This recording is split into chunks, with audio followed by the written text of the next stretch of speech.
Make sure the audio is good. Also, to note that tonight for Brain Trust members, we will have a new scheme coming out from MStack. This will be released over the next 4 or so weeks. We've got multiple videos coming tonight. You'll get a couple pieces of the Titans offense, and you'll be able to get started on your scheme. Also, a reminder that in the Brain Trust forum group on Facebook, Ben Hove has updated his 2 blitzes in there from the Big Dime and the Quarters 137. Some pretty solid pressure in there, not too complicated of a setup. So make sure to check the Brain Trust group and keep an eye out for your emails tonight from the MStack video. It'll be coming out later tonight.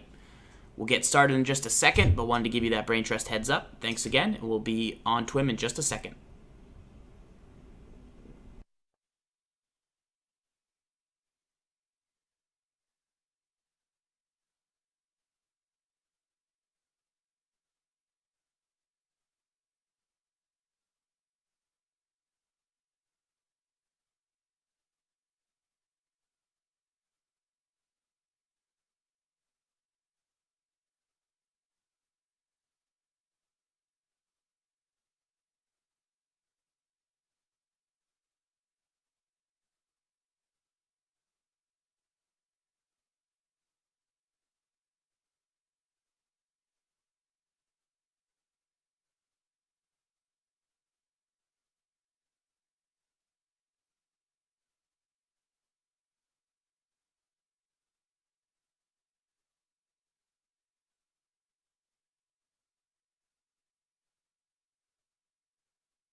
What's going on, everybody, and welcome to another exciting edition of This Week in Madden Show 173. That's 173 episodes of This Week in Madden. I got S. Gibbs with me, my co-host. And Gibbs, we're going to start by giving the fans a little bit of a budget mutt lineup. We'll walk them through some of our favorite items. But we have your questions in the mailbag tonight. We talked a little bit about the Brain Trust updates we have coming in. We'll get to those later in the show. But it's a big night for This Week in Madden. This one is coming in from BCake612. That's how we're going to start it out. He wants to know, any thoughts on a full budget squad? So what I did was I went through to give you my top 55 items in MUT. Top 55. That's a lot of items. So budgets start at quarterback. That's the guy that handles the ball every snap. I got a couple notes on some of these guys and some different prices, but we can talk about it. Why I consider them budget, or why, if maybe they have a different version of a player that's more expensive, or maybe they have a specific reason that they're budget. But let's get into it. Tyrod Taylor at quarterback. He's the guy. If you want a mobile quarterback for a cheap cost, you can get him. If you want to go up to Mariota, that's your decision if you're on a bit of a looser budget. But if you're on a real tight budget, Tyrod Taylor's the guy. Tyrod Taylor could also go to 85. Mariota, also a nice option depending on what you like. They both have a little difference. Mariota is going to give you that throw accuracy boost in the short part of the field. If you don't want a mobile quarterback, you can use the 90 Winston that you get, or the Romo. This is supposed to be season's veteran Eli Manning. That's who I would put in the lineup. This Eli's more expensive. I think you get a lot of the same production from the season's vet. I didn't want to purchase him, but you get the point. Zan in the chat also would agree with you. That's his main quarterback is Eli Manning. Big time, big time. I think the best value at halfback in the game is going to be Jamal Charles. The 87 is way below 10,000 coins at the moment. Still think he just plays very, very well. You have a lot of options at halfback. Lamar Miller's, Todd Gurley's. You have Archer's. He's definitely in there as a speed backup, big time. If you need just speed to get to the edge, what I have found, though, is as teams improve more and more, Archer Yes, his speed is still good, but his carry becomes an issue. He starts. He coughs up the rock. So I still really like D'Angelo Williams because of his strength mixed with his elusive. And I think this road to the playoffs, Giovanni Bernard, is still at a pretty solid cost. So he's a guy with 98 agility that I like a lot. I think he's a very cost-effective option to this LaShawn McCoy, who costs, he was an exorbitant amount. He was down to 50, but I still think the Geo's pretty legit, and I wanted to test him some more. For a cheap trucking back, best in the game, Chris Ivory, there's no real combo of trucking and agility, so at that point, just go get the best trucker you can find. He's under 10K as well. Also, take a look at the most feared LeGarrette Blount, also a great trucking back. It's going to give you a little more top-end speed over the Ivory. So those are guys that I like. The reason I have Amari Cooper in the lineup, he's still very, very inexpensive for what you get with him. Plus, if you're a budget-conscious player, you should really be completing the solo challenges that are the shortened versions of them. You should go through and complete all of those, and you're going to get the Cooper out of that. So you really should have the Cooper in your lineup. If you do all those solos, he's not worth selling because he doesn't cost that much. And if you don't want to do him, he's worth buying because he doesn't cost that much because everybody's done those. So there's really no excuse not to have an Amari Cooper on your roster. At the number 2, Martavis Bryant's a little bit more. I think Michael Floyd's also a good option if you don't have the coin to go for the Bryant. But I like the Bryant. Plus, he's got an 88, which is going to keep driving down this 85 cost. Perryman's in the slot with elite speed, but if you don't want to go for him, you got John Brown with 96 speed. He's under 10K with 92 spec. 96 speed, 92 spec. Pretty remarkable ratings. The other item I like a lot is Marquise Wilson. He is very strong. He has 95 spec catch with 90 speed. He's 6'4" and can do some different things for your offense. So those are some of the guys that I like. I had initially DeAndre Hopkins in there, but he's a little bit more. Demaryius Thomas is a budget baller for me. He's also extremely inexpensive. I actually have him subbed in at the tight end position, 3rd spot, just to get him in the lineup. But, you can get him and use him all around the field. I'm going to roll with Larry Fitzgerald. Great spectacular catch. This is base gold Fitzgerald. Kelvin Benjamin, also absolutely love him for a spectacular catching traffic. He's a gold player. You're also going to look at guys like Alshon Jeffrey and Michael Floyd. Gold players. Alshon Team of the Week, too expensive. Gold Alshon, Alshon, very good, but I want to see you guys work towards Team of the Week Alshon, but he's still a little bit But those pricey. gold guys we just mentioned, they're going to be cheaper, little less speed than the Bryant that Farrell showed here, but they're also going to have a little higher catching traffic, spectacular catch. So take a look at them if you're interested. Shout out to the crew in the chat. Everybody's popping in. Captain Corey's here. Wants to see me take on Wolfman later. Hot Shugs. Seattle Bum stopping by. 10 Shugs months. just resubbed type. He was streaming over on the EA Stream team. Big night tonight on This Week in Madden. Uncle Momo's here chatting in the chat. We got Steven the Beast getting ready to hammer down. Gary Barnage is my tight end. I think he's still, besides a little bit of route running, the best overall strength and run block combo mixed with speed and catching traffic. He does a little bit of everything well. So when you factor that in for the budget, it makes him super valuable because he can play almost every down. Julius Thomas is in there for the route running. He also has a new version, which is going to drive down the cost of his 85. Big fan. These are the linemen that I like. I love left guard Gabe Jackson. Gabe Jackson's real good. He's got 2 versions, so he's not actually in this, but he's another guy I would get if I was going to really rock this thing. The defensively, best value you're ever going to find when it comes to a budget starts with defense, always. Always. So here's who I've got, Gibbs. I have 3 run stuffers I can put in for the 3-4 solid. Danny Shelton, most feared, very inexpensive. Look at his run stuffing stats. 96 strength, 95 block shed. Stud. I got Poe, he's under 10K. Dan Williams. You could also get Brandon Williams if you're into that kind of thing.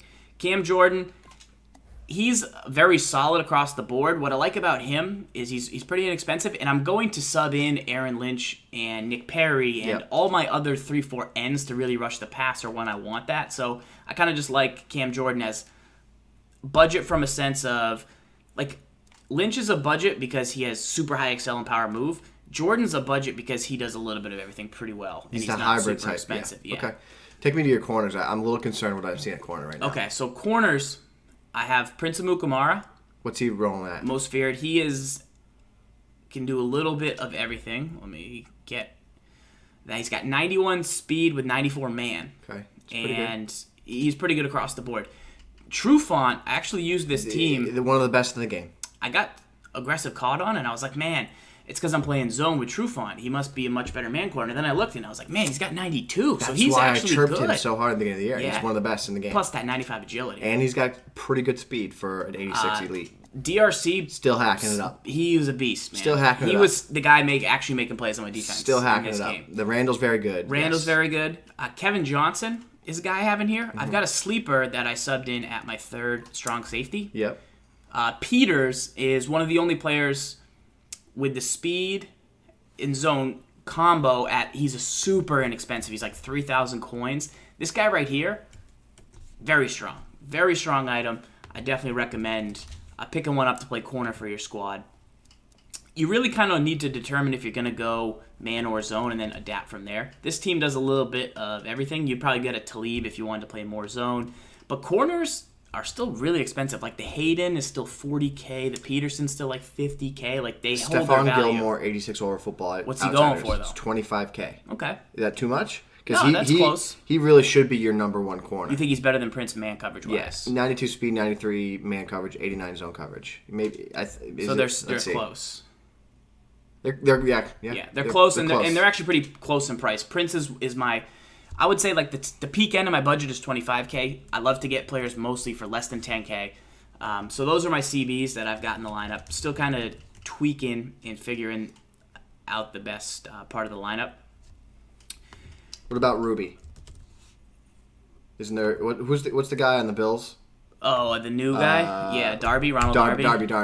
Darby's a guy. I think he's going to cost, though. He's a road to the playoffs Darby. Yeah, 23K. 23K. 94 speed. He's got 93 man, 87 zone. Okay. Yeah. He's up there. So he's definitely up there. At the linebacker spot, you've got Kirksey as a budget. You've got Quan Alexander for the run game. So all-out man coverage backer, Kirksey. Love it. Kind of like a run-stuffing option, Quan. User, fast, Shazier. And then there's a couple different versions of Shazier, so buy accordingly. And then all-out zone coverage backer, Trevathan or Levante David. Still pretty good man coverage with Trevathan. Yeah, and he's once again, he's kind of that 20K guy where the other guys are the lower 10K. I had McPhee subbed in. McPhee, if you stack him against Joey Porter, just to stop the run, basically the same strength and same block shed. That's really interesting. So just for that role, and that's not even the good McPhee, but he's very inexpensive. You've got Barr and Clowney. Generally, you want to use one of those two. You might not want to have both on the field at the same time. You can adapt as you want. Same thing with Levante David. The two money players right here, they're coming up. Lynch, Perry. Aaron Lynch and Nick Perry, just studs for rushing the passer. Great acceleration, great QB spy, great ability to get off the edge. I really like what both of these guys bring to the table. Both have, or at least Aaron Lynch has a more expensive version, so he costs, pretty short coins for you. A couple other guys to look out for. Telvin Smith. I have him in the lineup before I put Levante David in. I go back and forth. Gotcha. Telvin Smith, very good. Jaquez Smith at the end, he also can play very for the good. Gregory if you can't get him. You could bring him in because, you might not be able to make the Gregory still. I think the Jaquez Smith could be a little bit better than the Gregory. He came out a little after, so his stats a little bit better. So take a look at some of those guys as well. And then at safety, the McCourty and the Aloka, both under 10K, so those are your options. Goldson, pretty cheap. I wouldn't overpay for him just because he might be a little bit more limited because he is a seasoned vet. Calvin Pryor is a little still expensive, but not super expensive at all. But 98 hit power. I like to have 98 hit power in there. And then Quinn, he's the most expensive player on my team. However, as I said, if you're budget conscious, you should have done the style challenges to get this Quinn, and if you do that, you shouldn't sell. Two things I'll say about that here is you said it two things twice. You said the Cooper and then the Quinn. Yeah. If you're a budget-conscious guy and you're playing, or lady, and you're playing the game, there's two guys that must be on your team, and you can go out and get them without having to really expend too many resources, right? And it's the Cooper on offense, and it's the Quinn on defense. The Cooper on offense is going to be one of the better players in general for a very long time for this whole season. Right. Same with Quinn. This Quinn still stacks up against some guys like Ed Reed and Sean Taylor. I mean, if you're looking for Sean Taylor to play great zone coverage for you, Sean Taylor might not be better than Quinn at that one. If they get locked into a one-on-one battle. Same thing with Quinn and the Dawkins. If we're looking at speed, zone coverage, and just pure coverage ability, he's just as good at Dawkins at that. Dawkins brings extra things to the table. So don't sleep on this Quinn. If you're budget conscious, you gotta go for the Quinn. Gotta have him in your lineup. So those are my budget choices. The last guy I would sub in as my final budget spot would be this guy right here. Just because he's beautiful. I don't know which of the 4 we want, but I would say maybe him. Bay Allen as my last roster spot right there. As you know, the kickers we use are McManus and Way. If you need to... Not Butler? Who's Butler? Drew Butler? Oh, we should Drew Butler? Just so we have a third string, just so we have an emergency. Need a Drew Butler. Case. But each of these guys has very specific roles, and then we'll start to create a team built around that. The one thing I'll say is I did use this lineup. I won a game. I definitely lost a game.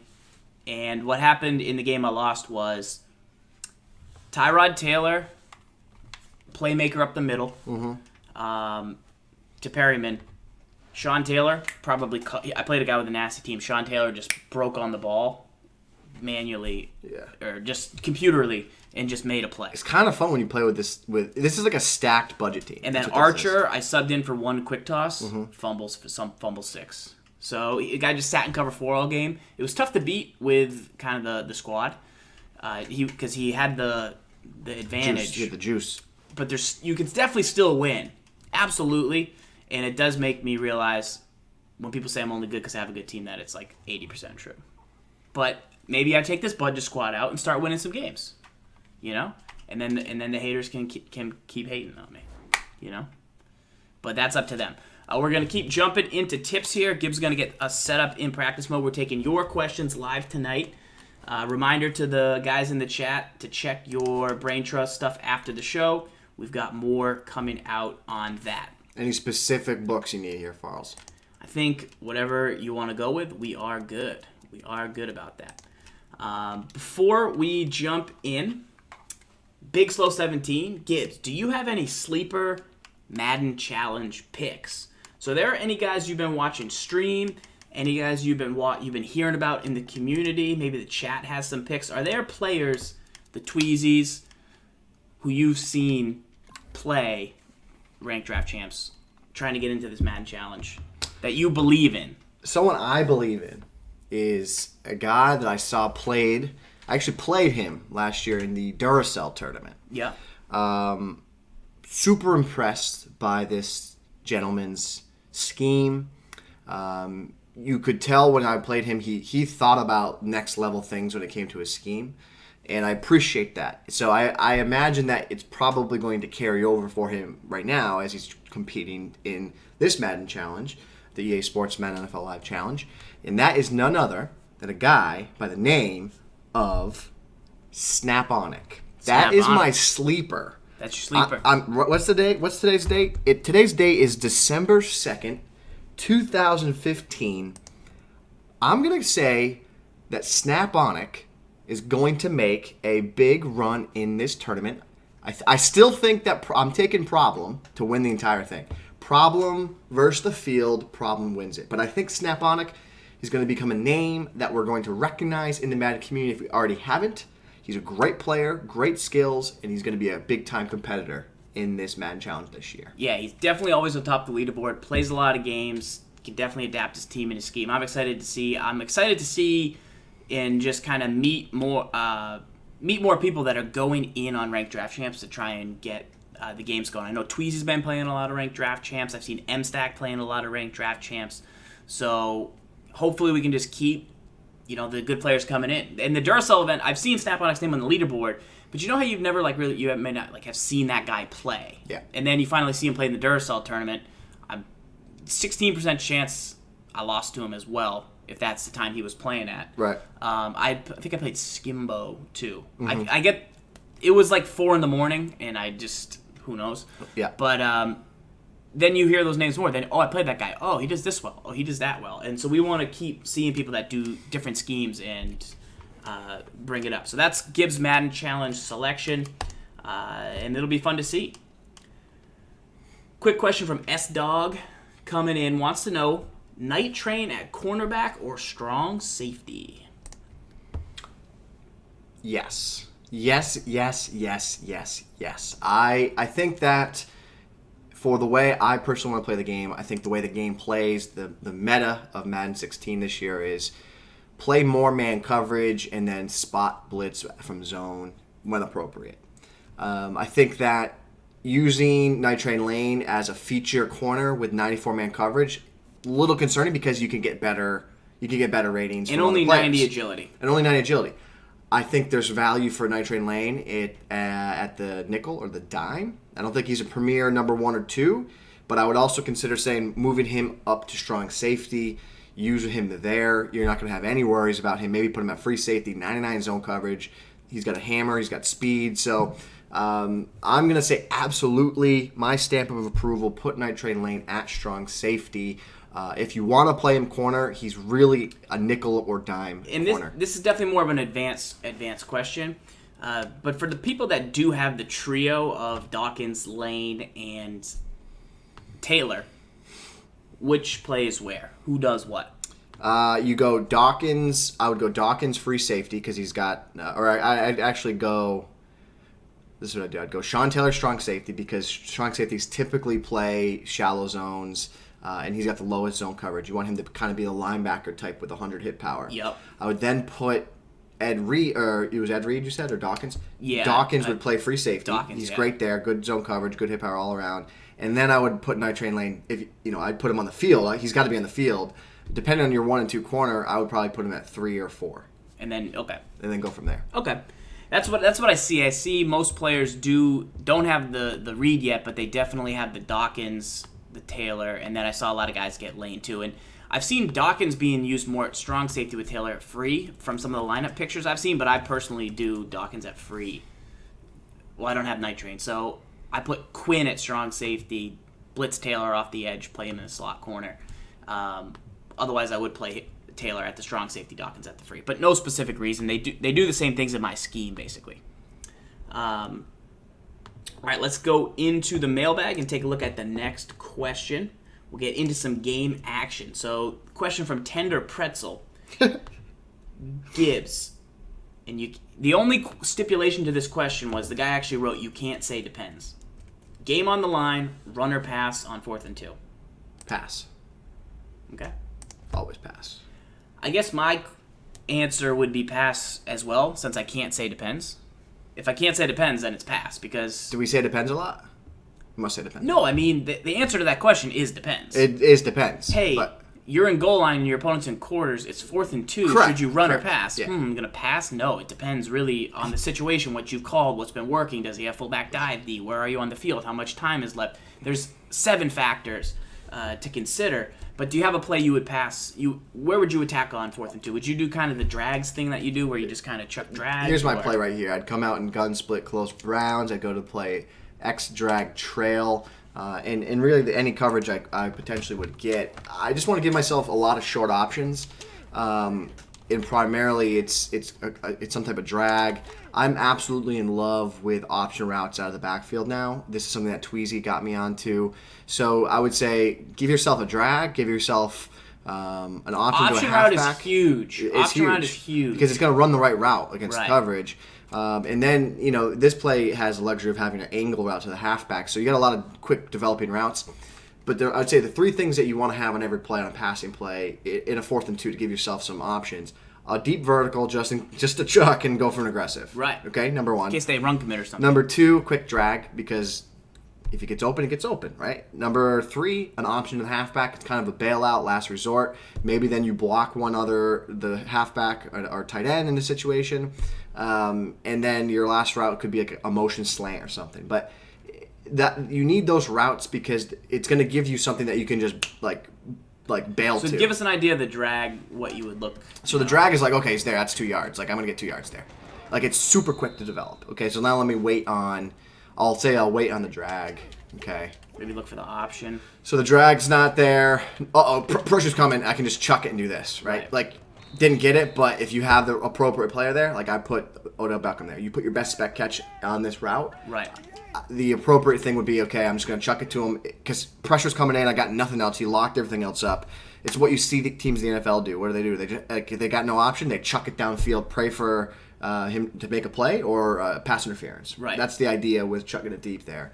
And the last option is, you covered everything. I got nothing. Oh, he bailed out on the, I overthrew it. But your halfback is always going to make the right read in terms of what he reads in the coverage. So if it's man-to-man, he's going to go on a quick out. If it's zone, he's going to sit. So, like, you're going to get the guy to get open. Like, he's going to get open, and you can feel confident in that. And I think, especially against zone, the option's super hard to defend when you have a bunch of other route concepts around. So if you go to zone, what ends up happening is, your controller? Little bat tray. Classic. This is actually S. Gibbs' controller. He brought it over without batteries. Yeah, what but a guy. Mine? What a guy. That's not true. That's true. So, again, go to zone real quick. So when you go to zone, what ends up happening is, like, all these other routes come open, like, you're in cover 2. So, but that route usually, when there's not 5 zones underneath, they'll drift away. They drift away from it. Go to cover 3 real quick. You'll see usually, like, there's a vacant area in the middle, like right here, like felt pretty good about that throw. You have space to catch it and then hit him to turn around and go. So look for a streak, drag, an option. They're going to give you some type of ability to complete a pass on a short yard situation. This isn't any playbook. This specific formation's in the Browns and Patriots, but any kind of option on 4th and 2, you want to have multiple options: drag, streak, and then of course the halfback option route. Those are where I find the most success on 4th downs. I would say run it. If you can't be afraid to run it is the real answer. Like you have to, if they give you what looks like it's going to be open on 4th and 2, you got to take it. But passing, at least then it's your fault. If there's no block shed on 4th and 2, like, you don't trip on your own center on 4th and 2 pass. You make the bad read, and your guy's generally not going to just drop the rock, right? In my opinion. So, shout out to Steven the Beast for following the channel. Thanks to all you guys for giving us follows on the show. Steven the Beast followed the channel. Steven the Beast 18.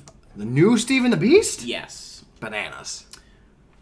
What are the cons to base aligning on defense? We always talk about the pros. Great question. And the good thing about base aligning on defense is if you want to set up pressure, no matter what, you're always going to get a too high safety look, pretty much. And that way you can set up pressure the way you want it. So say you want to blitz this guy, he's always going to line up there. Whereas if you're in a formation that has, like, trips out to the right, this dude might have to run out to cover it to make the formation, like, align itself. And then if you blitz him, well, then your pressure's not going to work because he needs to be here to make your pressure work. So by base aligning, you get the same front every time. Mm-hmm. So can you think of a situation where there's a negative to base aligning? Yeah, we were in the perfect formation for it. There we Come go. back out. We can show you 2 instances where this will be the first. You want to see nickel? Just give me. It doesn't matter. You can go big dime.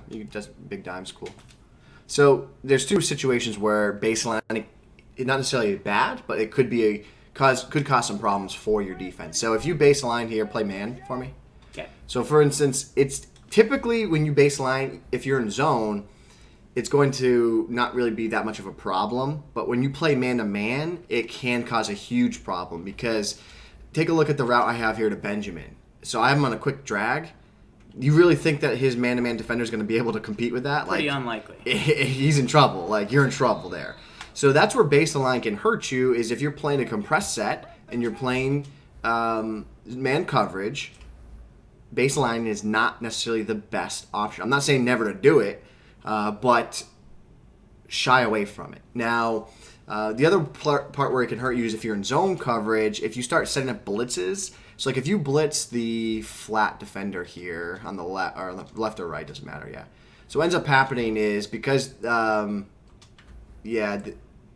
what I was referring to there, yeah. So what ends up happening is your blitzers will run into these tight sets. A lot of times, and, like, they'll go a little slow. Like, we can show you there. Yeah. So because the tight set is causing so much traffic, that's a little shifted there. So your defenders will actually run into them and go contextually aware.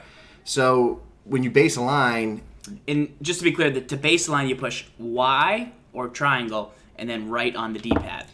So here's what you see here. So I tend not to really blitz against compressed sets because of this very problem. So there it is. You can see Charles Woodson goes contextually aware. And that's a problem with baseline. That's a problem more so with compressed sets. But these are some of the things that you could run into if you baseline in facing a compressed set. Now, the third thing to note here is not only is it a compressed set, but it's really any type of like trips set, like a trips tight end that can cause you problems as well. So I'm going to go to a trips tight end here, Farls. Let's do it. And I want you to come out in that big dime again for me, please. Farls, come out. So one of my zones is going to be on this left side of the screen automatically. So if I base align, he's going to run back to the normal position he would be in. But the game knows, okay, to defend this set, I got to take this guy and line him up appropriately over here because there's 3 receivers over there. So the game kind of already automatically lines you up how you're supposed to be lined up. Base align sets you back to what it would be if it was just a normal formation where there was not 3 guys to the left. Correct. So the next thing to take a look at here is, again, zone coverage. You kind of soften the problems that you might run into against these trips or compressed sets. But really where it starts to hurt you is if you start playing man. So if you auto to man and you're now in a base align, like things just get awkward again. Like especially like now, like you press, like what ends up happening here, like you get guys out of position. Did you man align here, or but then you're kind of back to what you were at, right? I'm going to show you a quick pro tip that's going to remedy all this. Okay. So like right here in this instance, if I have Varnage on a quick slant drag again, like you're going to lose that matchup. Like it's just not good because he's so far away, it's going to cause a problem. So what you can do to fix this is if you go base align, show blitz. All right, so we're in man coverage. We're going to base align, show blitz, which is Y on the Y, then D-pad on the right, then Y, D-pad on the left. And then you could do it again. I do this specifically out of the nickel 335 odd that requires the you to show blitz to get the pressure. Yeah. So in this instance now you baseline and now the press makes everyone line up appropriately. So where that can pay off for you is if when you come out in the nickel 335 odd, you'll see we talk about it in our scheme in the brain trust. So come out in nickel 335 odd. Because in order to set this blitz up, you need to use base align. So if you do the base align and show blitz, you get that. Yeah. So that's terrible, right? Yeah, that's not good. So to remedy this problem, you baseline and show blitz again, and now they come in, and now you're not in such a bad situation as you were before. So that's if you face compressed, you face trips, you baseline show blitz twice from this 335 odd, and you still get the same front. You get the guys to come in closer, and it's a way to get around some of those problems that you might be facing from there.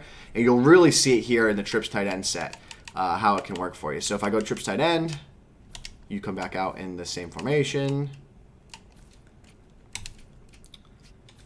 And so baseline and show blitz. So again, you baseline, show blitz.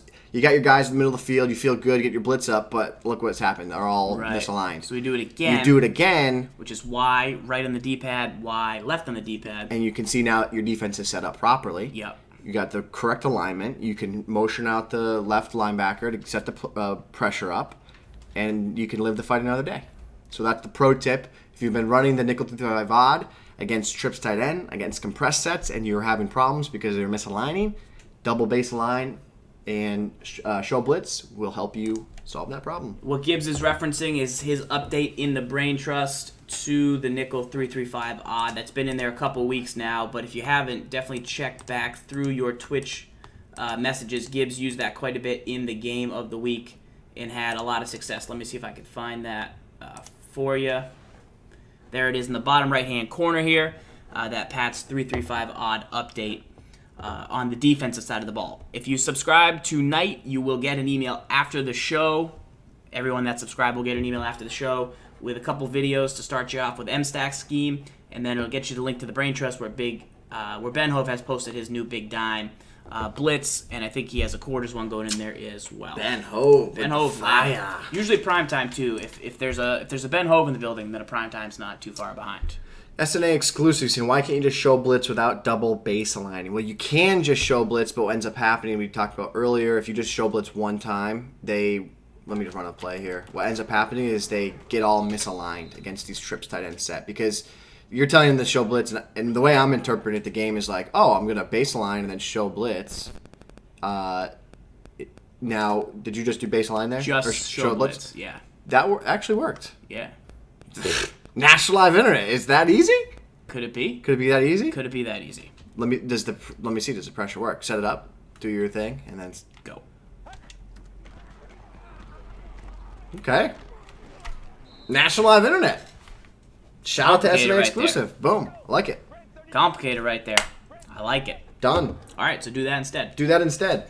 Done. All right, next question in the mailbag. This one is from Donut. Wants to know, how do you limit picks inside the 5-yard line? So we'll move the ball up here. He's been giving up a lot of pick sixes. And what I think happens is you try and throw to the flat. Not on a screen pass, but the way you're going to get pick sixed is if you throw the ball to a specific area of the field. It's not so much about... Any play you want me? You need something with some... Give me like a wheel route out of the backfield, and then maybe like a flat to the other side. Is this good? Yeah, that should work. You should be able to make something. So, if you go... show the route that Johnson is on. Yeah, so if you... Right where Johnson cuts on the right side of the screen, like right on the 5-yard line there on the right side, that is a hot zone for pick sixes. Hot zone. It's a super, super hot zone of pick sixes. Like, if you throw a pick... right there. If you throw an interception, at least to, say, put Barnage on a streak, or not a streak, on a shorter slant across the middle, and then just throw him like an LB pass. Like, even if you throw a pick right there, it's not going to be a pick six. Right. You know? So... We should need to get a heat map and show the heat map of where you throw pick sixes. Like, So- he clamps on that, yeah. Right. And that's why you can't really... It's really hard to target those areas of the field. That's why I do like the Isaiah Crowell route, because he cuts back across the middle, so you expect that to happen, but you got to stay away from those areas of the field. I think you got to kind of target the middle. I know it's tough because there's a lot of zones, and people are going to user the middle. They're going to be real active. So say you just do a couple drags, like a drag to Barnage, yeah. Like, people are just going to do this. Like, and it's just kind of going to be very, very challenging. Right. But right there, not a pick six. So if you're going to target the flat, it's got to be a screen pass. It's got to be a screen pass. Or maybe they're blitzing and they don't protect the flat. Like, I don't know. But you should be playing cover 2 in the red zone anyways. Yeah, people generally... Sometimes they don't cover the flats in the red zone. But I think this year, with how good the flats are, it's got to be a screen. And what I like about the screen is it doesn't get to that hot danger area. Where you throw those pick sixes, because the guy has to leak out of the backfield, and then you're gonna know if you're gonna see the flat zone appear before you actually throw it on the screen. So screens are a great way to limit your ability there. Yep. Good question from D. Stu in the chat. What's the best defense to play when an opponent is inside the 10? I would say I like cover 2. What I'll do is get rid of these deep zones, drop a hook. And then you've got 5 zones. You kind of got to figure out what's going to be good. You probably want to spy so you can release the hounds. But I don't find any need for deep zones. So what I'm going to do is hook. Definitely shade my coverage underneath, which is Y, and then down on the right stick. Possibly go with the double base line. But we'll take that all day long. So we're willing to give that up. Yeah, the other thing I'll note, too, is we talk about it all the time. When you're in Got the a screen red pass? Yeah, when you're in the red zone here, give us one fullback dive. Just one. Yeah, you See what want to happens. get in between. If you're between like the 8-yard line and in, you want to try and run one fullback dive to get from the 8 to the 4. Once you get in the 4, everyone knows the fullback dive is going to happen. So then that's kind of a bad time to run it. But that's what I think. So on the screen, you'll see that the flat's not as like, look at where he's going to catch this. He's going to catch it at the 8-yard line, which is like not really pick 6 territory from a flat zone. And so even with a flat defender, you still got a shot, and you're much less likely to throw a pick 6. You know what I'm saying? I like that call Screens, right there. yeah. It's a good time to mix it in. June Cap in the chat said, who's the best guy to spy on defense? Definitely the left side of the screen. We just got some sub hype in the building coming in from B. Prats. Like, oh, Let's B. go. Oh, is that Donut in the chat? Yeah. Donut. He submitted that question after watching some of the Muttcast. Boom. Muttcast is what's up. If you guys haven't seen the Muttcast, you can check it out in the chat. Little podcast where we get together with Mutt Guru, RG, S. Gibbs, talk about the most recent items in Mutt whether they're a good cost, bad cost, if you should pick them up or if you should wait, or if you can get a cheaper option. We cover everything you need to know. Good pistol runs. It's just not really that popular this season, so it's not really worth exploring at the moment, I would say. For a quarterback spy, I like to do the left end June cab, as you may know. What I like about that is it helps people think they can roll out because they don't see the second contain on that side of the screen. So they see that the right's contained, but then they think they can run to the left, and when they do try and end up running to the left, then you can then send the spy. Then you release the hounds. So that's what's very good about spying that player, in my opinion. All right, let's keep going through the mailbag here. I'll be taking on Wolfman tonight in the game of the week. Commissioner S. Gibbs decided to make that matchup. I called upon the Wolf. If the fans want to see it, then the fans want to see it. I'm type down. Guys in the chat, if you think ZFarls is going to win tonight, type 1. If you think Wolfman is going to win in the rubber match in Madden 16, type 2. Nobody, type 2. Question coming in the chat from Krogman. Wants to know, he's using backs and he's trying to juke and spin, and they're not reacting quick enough. Is that tied to rating, or is it him on the buttons, if you had to say? Like, if Barry Sanders has 99 spin move and you tap B, does he spin faster than a player that has, like, 70 spin move? Because, like, sometimes you go to spin and it takes, like, an extra second before the guy spins, and then you don't line up the cutback lane right. Yep. How do you feel about that? Yeah, I think I definitely feel like a difference. If I go to do a juke or a special juke with the left trigger precision modifier with a guy like LeGarrette Blount, like he definitely he's a lot slower with what he's doing. I think maybe it might be a reactionary thing. Like when you run these tosses like this, like I'm here, I'm juking before you even get to me. So maybe it is a buttons thing. So let me try and do that again. I'll show you what I mean here. So snap, like I'm here, like I need to juke well before you actually get near me. Right. Before, like, if I want the juke to work. Like I can't juke, like in years past, Madden, you could juke like right when they were on you and it would work, right? Yeah. But now you really have to set it up. So if I'm here, I see you coming, like I juke there, like it's still too late, Right. So I would say it's probably a combination of the two. Make sure you have a really shifty back with a good juke move, and make sure you're really ramping up the juke before, well before you're in range of the defender. What do you think, Farls? One thing I do think is the higher the juke rating... Like right there, perfect example. The higher the juke rating, the quicker they react to the right stick. Yes. I think because on kick returns, I've got like Ted Ginn, I've got Percy Harvin, they have pretty high ratings. And I've noticed I can't really double juke with those guys because the double juke, you have time to go to the right, then to the left, and he does the cut, and then by the time he actually sets it up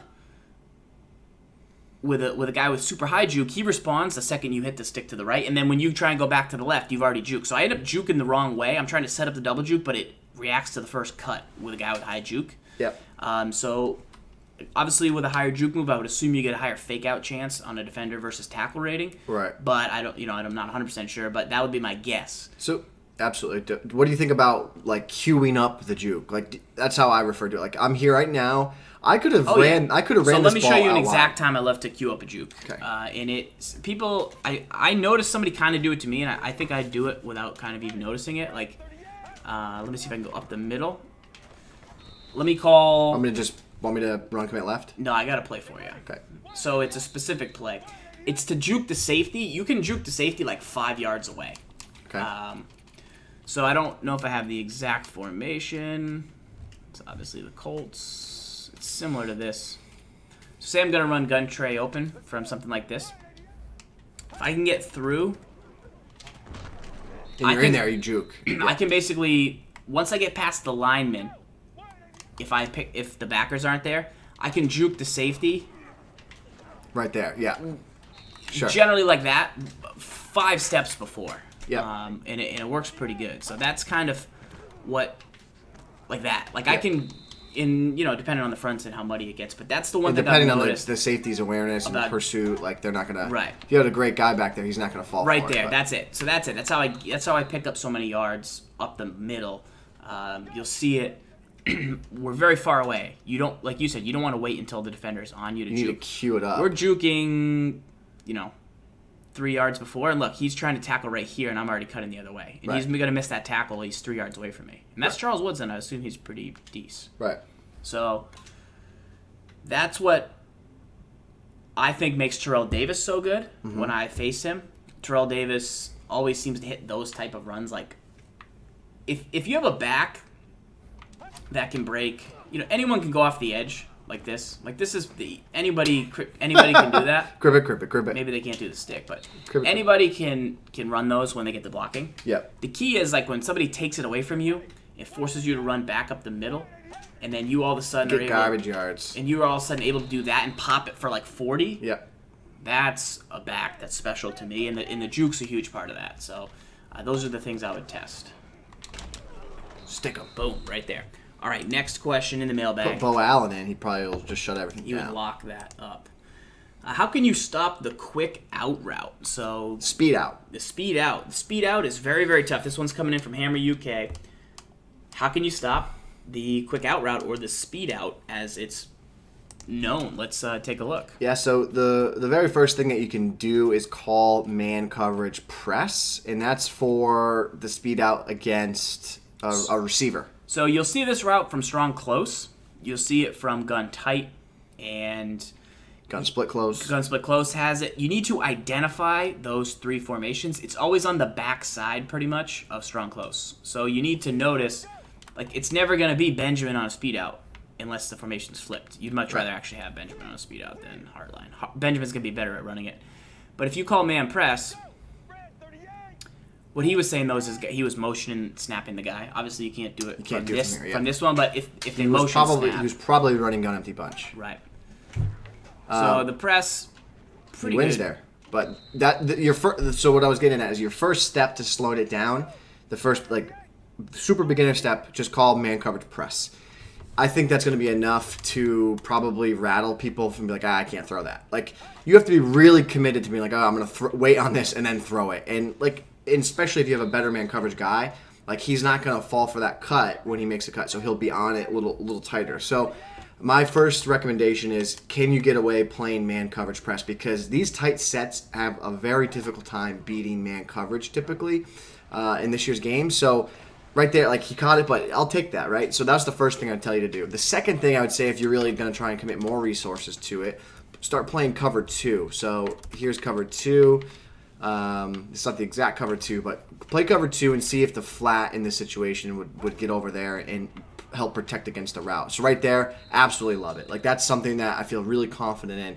But the problem ends up being, like, can I stay in cover 2 on an every down basis when he comes out in the set? Right, That's the because problem. then he calls, something with deep route. Calls one of Zan's routes, put Heartline on a streak and motion Benjamin left. Does the old classic Zan, right? Does this from Zan's eye close, has this route combination, cover 2. Ooh. That was cover QB contain. Just got lucky, but the idea is, like, cover 2 can have some weaknesses if you're not sending hot cheddar blitzes. Right. So, really, what I find is I just play cover man press, and I don't really have a problem with people running speed outs against it. So then if they motion it to get a free release, you've then got to get over there with a flat zone. So man press, flat zone, drop the safety in a flat zone, maybe shade underneath, and then I don't think that guy's gonna get out. I think you got to use the deep safety. Try it. Let's see if he did there. But I mean, there are 3 things to do. Call man coverage press. That's 1. Yep. Number 2, play cover 2 defense. The third thing, play cover 2 man press, and then start dropping zones in that area. So, flat zone. Maybe it's flat zone didn't work. Okay, get in the lab, put a hook over there. Is the hook going to work? Call press. Is the hook going to work? Let's see. I don't know. See if the hook does it. Then you could start playing man coverage, and the hook didn't work. Obviously, naturally, I knew it was going to work. But you then could spotlight the receiver with a flat zone. Play man coverage with a buzz zone, spotlight the receiver. So those order, man coverage, cover 2, and then man coverage with combination zones and spotlighting. Indeed. Shout out to E-Rock in the chat, Sub Hype in the building, got that star next to the name. Tonight in the game of the week, ZFarls against Wolfman. Do you guys want to see random death teams? Do you guys want to see Giants Raiders? Do you want to see his 89 overall Mutt team against my budget team? Against my real team? You want me to set up an 89 overall team myself? The chat wants you to man up, and the chat wants you to play with the Giants and let Wolf play with the Raiders. I'm not seeing one person type that in here. The chat, let us know. Do you want Farls to play with the Giants and you want Wolf to play with the Raiders? Type 1. What Gibbs was talking about with the Zan stuff is a little bit of what he's got in the Brain Trust. He's got some schemes in there. This one is the I-form close. It's pretty legit. If you guys haven't checked that out in your Brain Trust sub email, make sure to investigate that. All right, next question in the mailbag. This one's coming in from... A lot of ones. A lot of random death? No, ones is a lot of Giants Raiders. No, I thought one was random death. Oh. Okay, so random death it is. Matster Gamer wants to know what ratings are important for a CB Edge Blitzer. So, say he's running nickel 245, buck slant 3. This is a perfectly formidable edge blitz. He wants to know. He said, "Should I get block shed?" And I would say no. You should not get block shed. I mean, if you're trying to stop the run, that's gonna be good, definitely. Yes. But do you want to have to be nickel 245? No, it can be whatever you want. Okay, let's go to something I feel better in. Nickel 335 odd. This is a defense I think people are going to start running. You see this a lot more. I'm seeing Zan run it. I've seen Hold Fast Hope run it. So people are starting to now latch onto this. I think playing that Mo game, I think a lot of people saw how effective it is. So we reset the question and start thinking, what is important when you look at a corner, especially a blitzing corner? What ratings are you looking for in an edge blitzer, ZFarls? So block shed's only good if it's against the run. I like a lot of speed because I'm hoping to rush him free. The ideal goal is to get him in the backfield free.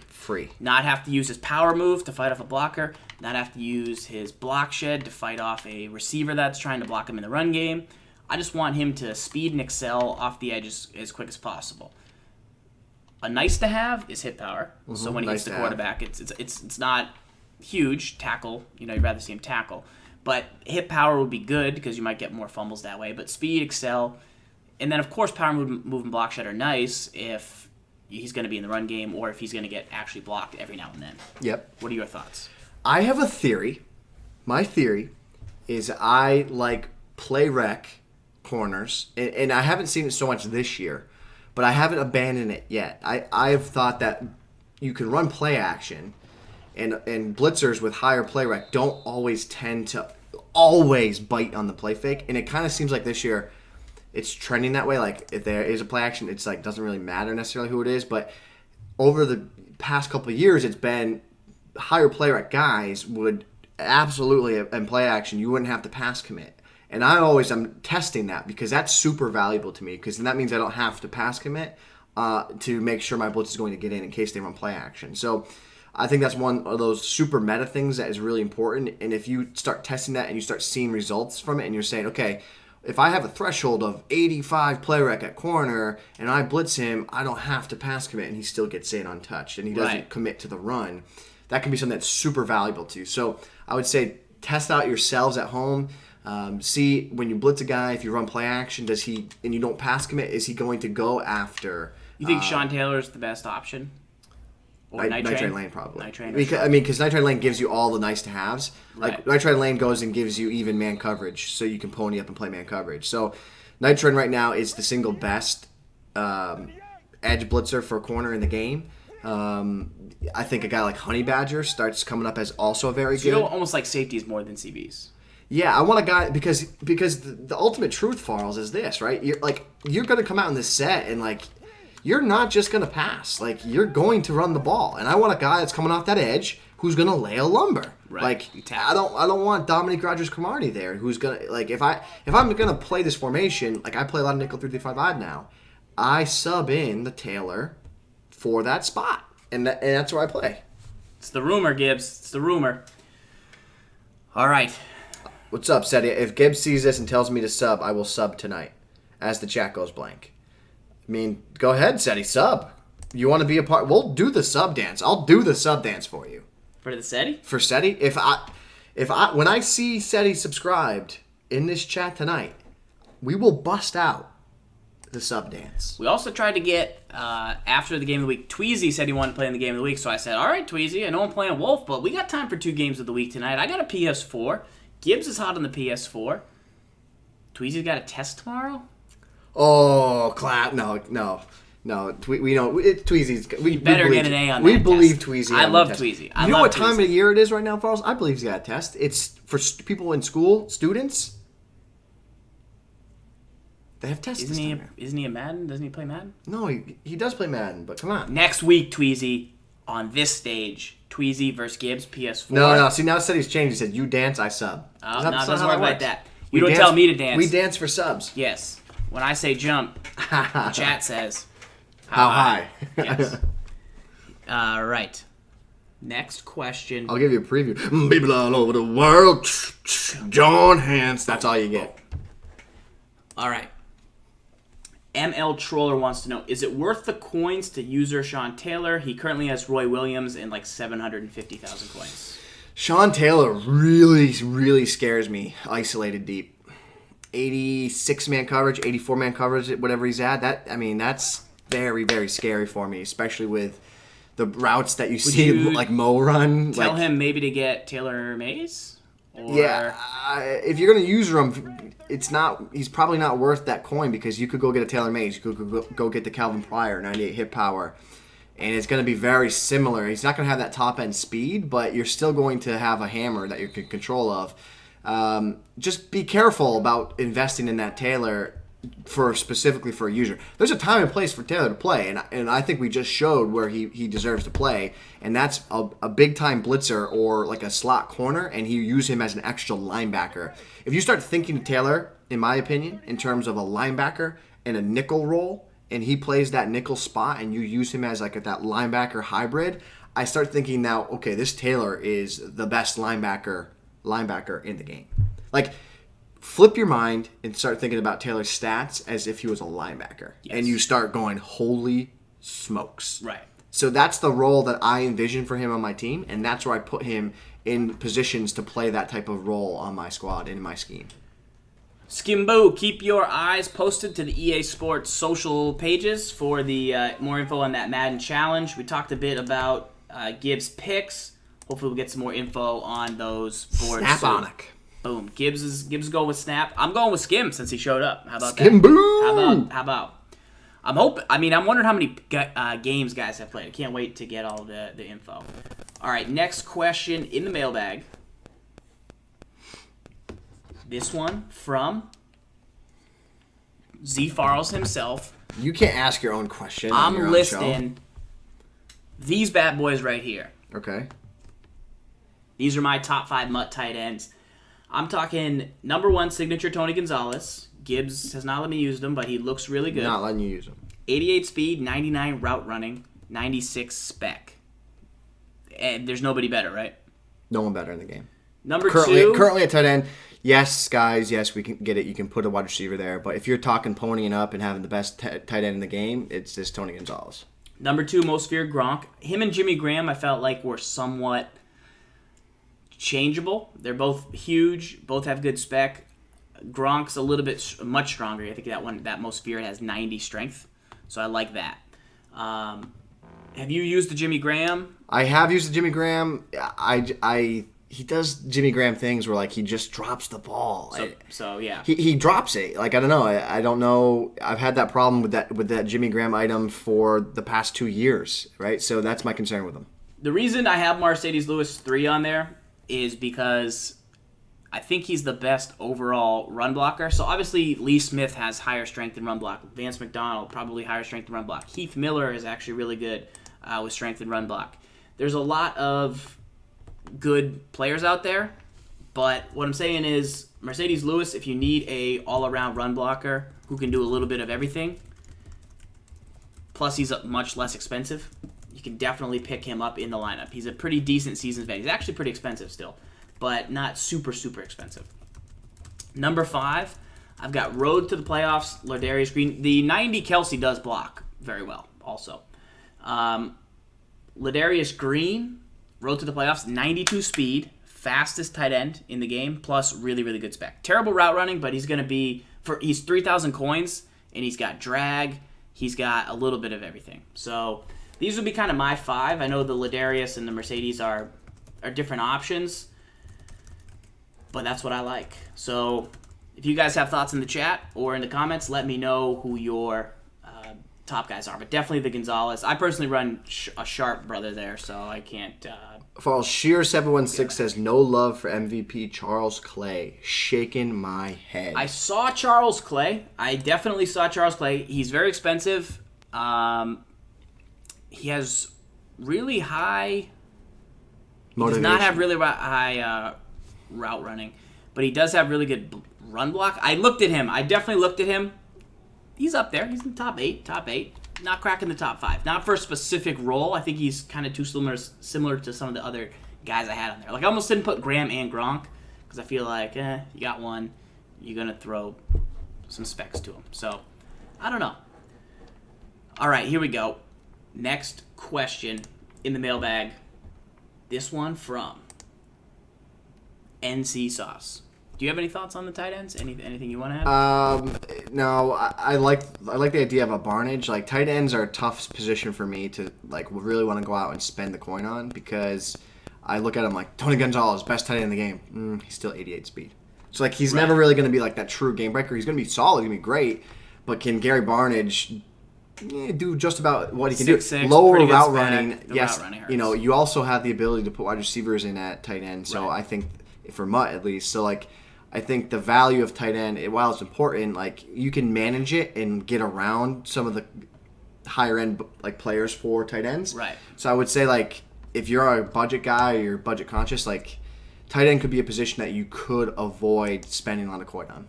All right, next question in the mailbag. This one's from NC Sauce. Is the comeback route undervalued in the game? So for those of you guys that don't know, the comeback route is a hot route. I can push Y, X, and then L trigger. You'll see the route on the far right side of the screen is now a comeback route. So it doesn't really get press. I mean, it does, but it's not super pressable. Plus, you can free release it, and then at the top of the route, you can throw it. You can then come back to that route.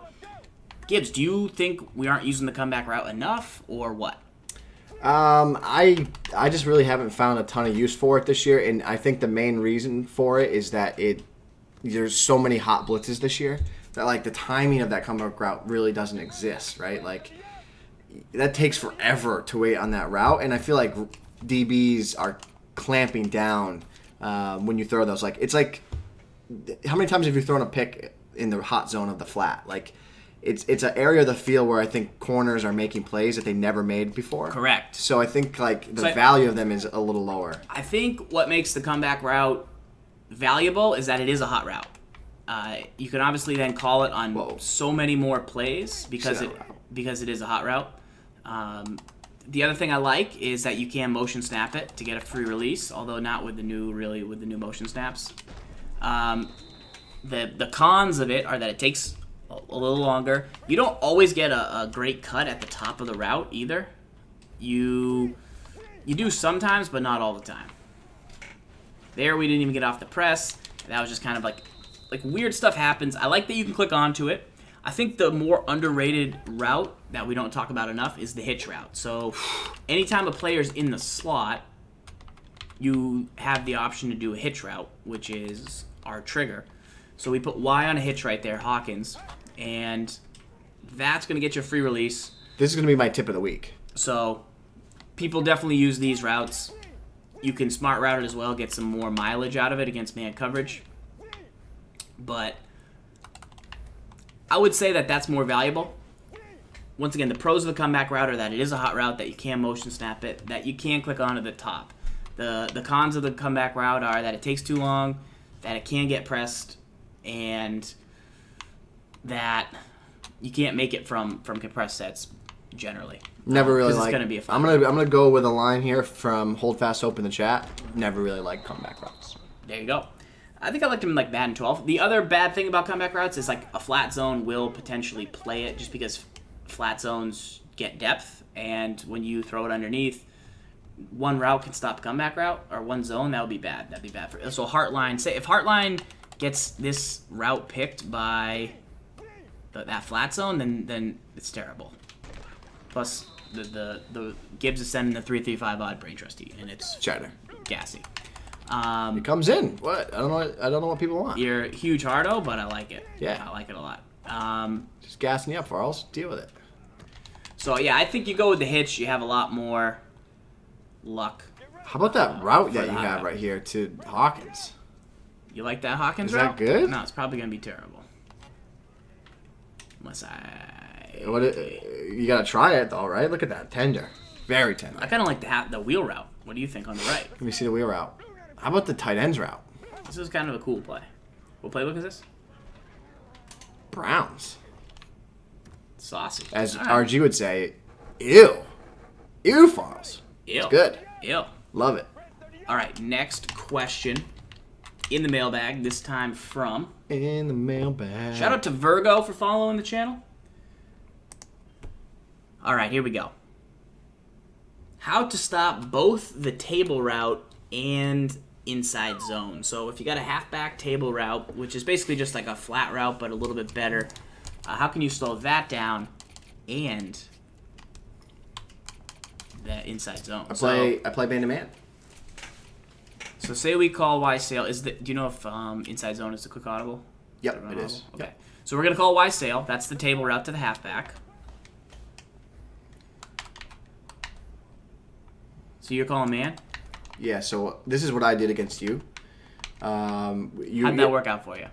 Just asking. I'm not trying to be mean. No, but this would be the way I would say I'm going to try and stop the combination of plays here. You can catch the archive on youtube.com/ZFarls of our Sunday stream. If you want to listen to Gibbs and I argue for an hour. We argued. So this is I think the 335 what's good about it when you show blitz,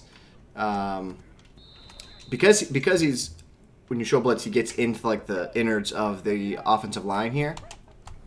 What I like about it is what you saw there in instant replay. Like he's underneath. It's kind of like he's playing like how Serious Mo played these underneath drags. Whereas usually when they're playing from depth, like it's harder for them to get underneath. Like when you see this table route, he's in a good spot to jump that ball. Whereas if he was further back in coverage, like he would be like at the 40-yard line in this instance. But because he starts so short, so shallow, he just runs a straight beeline over, and then you throw it, and he's in a position to pick it off. So that's where I have confidence in using this man-to-man show blitz and having them really shallow and having success stopping that shallow route. And then when you put it all together, what ends up happening is if you run the inside zone and you have all 5 of these defenders up in the face of the offensive line, there's lanes for me to pick to come and smack you. Right. So the key takeaways are you need to have your man-to-man defender be as shallow as possible. So like again, if I played man-to-man like this, and you run that table route, you're gonna be able to complete it to the flat. He's gonna snap, throw, and he's late getting over there. But what ends up happening if he's a little more shallow when you use things like show blitz, he's going to take a quicker route to the halfback. So here it is. Let me show you one more time. So get in there, guys. All right. So now this time, snap of the ball. He cuts across. Yeah, he does. Right. And because he's underneath where he typically would be his depth, that's why I think... I haven't really seen the table route become a problem for me. I didn't specifically start running this and think this is going to stop the table route. It was more of I started noticing this as a result of running this defense. Like you throw the table route, he's just there because he's shallow. Indeed. So there's some success there. And then the other thing to stop the inside zone, the combination, you need to have a hat on a hat. All right, Gibbs, it's time. What is it? SETI 21. Did it? He did it? Yep. All right. I felt like I was really getting going there, though. That was a good tip. That was actually probably one of the best tips of the night. Yeah. And SETI 21 went and sub-hyped, so now we got to sing. Okay. People all over the world, join hands, start a sub-train. Sub-train, people all over the world. We got a caboose. Start a sub-train. We got a caboose. All right, there's some sub-hype for you tonight. That's a good way to stop the inside zone. You know it's one of the most popular runs in the entire game. Challenging to stop that inside zone combo with the table route. Gibbs gave you a nice little setup right there. That's the 335 odd stuff that is in the Brain Trust. Once again, for those of you guys just joining the stream, There's a lot of different things you get for joining it. Make sure to check your email after the show if you are interested in picking up any of the schemes. You'll get an email after the show with MStack has a new playbook coming out. You're going to get pieces of that at a time so you can kind of put this whole scheme together. Ben Hove added new stuff to the Facebook group. Zan's got schemes. There's a 3-3-5 line defense in there. Lots and lots of action in the Brain Trust. Your boy Tweezy heard that you were talking some smack about him doing homework. He's in the chat. Tweezy, all I said was... Actually, no, okay. Confession. Twizzler. See, you are a mean person. No. I was typing on Twitter. Tweezy said, I want to play. I said, Tweezy, you should play Gibbs. Tweezy said, can't play, have a test. Allegedly. You can track the whole storyline. Now, Tweezy, who's supposed to be studying, is conveniently in the chat. Questionable. Tweezy, all I'm saying is S. Gibbs wants a shot at you next Wednesday on the game of the week. I side with Twizzlers. You got to check your schedule. You got to get A's. A's get degrees. That's what they say. But we need you on the show to rock that PS4 and take out Gibbs. I added the allegedly part. You did not say the allegedly part. But you can get the whole tweet. You see how he uses his words to change things? But for real talk, though, Tweezy is one of the best players out there. Click on his handle, follow his stream. He also streams on the EA Sports Stream Team. He's on Twitter. He'll give you really good at Draft Champs Ranked. Also really good at Mutt. But no, he's a really good ranked Draft Champs player. See, that's what you do. I'm giving him a compliment. That's what you do. Tweezy, very good player. He should definitely come on and defend his honor. Examgate. He said he wanted to play. I didn't say, Tweezy, can you play? I have a test. He said, I want to play. I said, you can play. And then he said, I can't play. Yeah. That's how I see it. But in all seriousness, guys, just like we said last week about Serious Mo, Tweezy is one of the best players, not just in this chat, in this community, but he's one of the best players on planet Earth. So when it comes to Madden, he knows what he's talking about, and we need to support these guys that are competing in these tournaments and going out and pushing forward the Madden competitive scene and tournament community. So shout out to Twizzlers for coming in. And Twizzlers, I'm on your side, man. I'm on your side. Hey, man. I just try and get the games together. If people can show up and play, then people can show up and play. That's all, that's all I'm saying. Tweezy, you're more than welcome to come on. All right. One more question in the mailbag, then we're going to play against Wolfman in the game of the week. This is a series is 1-in-1. Can we do after that though? Can we do the Escape tip of the week? Can we just do it for one time this week? For sure. Yes. Gibbs, what are some hot routes to attack cover 4 defense? I definitely love drags against the cover 4 in combination with a streak. So you do a streak on one side of the field. And then call X drag trail or? Yeah, you could do that, but go to like a gun doubles, like where cover 4 can be. Here's the thing: there's two types of cover 4, and if someone's running the bad cover 4, then it's a lot easier to attack it. But there's a good cover 4 right here. It's got 2 hooks and 2 flats. It only rushes 3, so yeah, call Y sail is fine. So here's the cover 4, but the way I'd like to really attack any cover 4 is if you streak Hawkins in the flat here, and then put Barnage on a drag. I know you want the routes on the right, but put Barnage on a drag. In general, that route combination is going to give it fits because you're going to hit the drag and let that go, baby. Let that go. Catch baby. it at the flat and let that go, baby. That's the whole point of it's a clear route, brother. Okay. Let it go. Here it is. He runs into him. He hits a streak, and then you hit the drag. Throw it sooner, my man. Come on. So don't throw it too early, but don't throw it too late. Just throw it when he's open, when he's at the left hash. Like he's open. Throw it to him now. Yeah, but I'm going to get 2 yards. You're going to get 2 yards or you're going to get 10? I'm trying to loop. I didn't know if you wanted to catch it and then loop around the flat or catch it and then catch it and go straight forward. This is a very simple concept. It's a clear out concept where you run a vertical and an underneath route right underneath it. It's good for 5-6 yards. And who doesn't like 5-6 yards of play? You know what one of my other favorite hot routes is? What? It's actually a quick audible. It's called Inside Zone against cover 4. I've heard you like inside zones. You're going to have success, in my opinion. You're going to juke that safety. I heard you love inside zones. Is that true? I just try and play the game with my talent, which is limited. I'm just trying to make plays out there. Yeah. I think you got to attack the flat as well. I really like playmakers too. You drag and then playmaker. Because what I find is if you if Heartline, watch Use your words, Farls. Yeah, he gets back. that. Yeah. Sometimes he runs into him. It depends where you hot route him, but there then becomes a large gap. I would actually kind of like Heartline to stand next to Hawkins, so I get control of him a little faster. But this is gonna be a little too early. Just. But you know what I'm saying. Yeah, I got you. You know what I'm saying. Yeah. Totally. Sack. Boom. So But I want it right there. The other thing, like, when it comes to zone, like a good way to just in general think is think clear out route and then think underneath. So, for example, in this situation, we did the Hawkins and the Barnage drag. This time, streak Barnage and put the halfback Crowell, put him on an option. Okay, so same idea. Vertical pulls it, underneath open. Like, this is something, that was a sick tackle. That's something that's just always going to work. Again, streak. Any way you can think of getting a vertical to clear the space and then underneath route right underneath it, like you're gonna have success there. So think in terms of that, and this is a hot route specific thing, and I think it's valuable to know. Okay, how do I beat cover 4? How do I beat plays like false? How do you beat man to man with a hot route? 2 ways to do it: Drag and a slant, and a slant. and a zig. Slants work for you? Yeah, and a zig. Slants sort of work for To me. a tight end. To a tight end. Yeah. Oh yeah. A zig works, and in works, and out works. Like, so you got to think in terms of clear out routes and clear out route combinations to help you beat zone. Good question. All right, it's time for S. Gibbs tip of the week. Gibbs, what is your tip this week? So this is something I've seen people use a ton of in the community. I actually had someone do it to me. This was probably about a month, 2 months ago. And I remember at the time I was actually dumbfounded. I was like, how did he do this to me?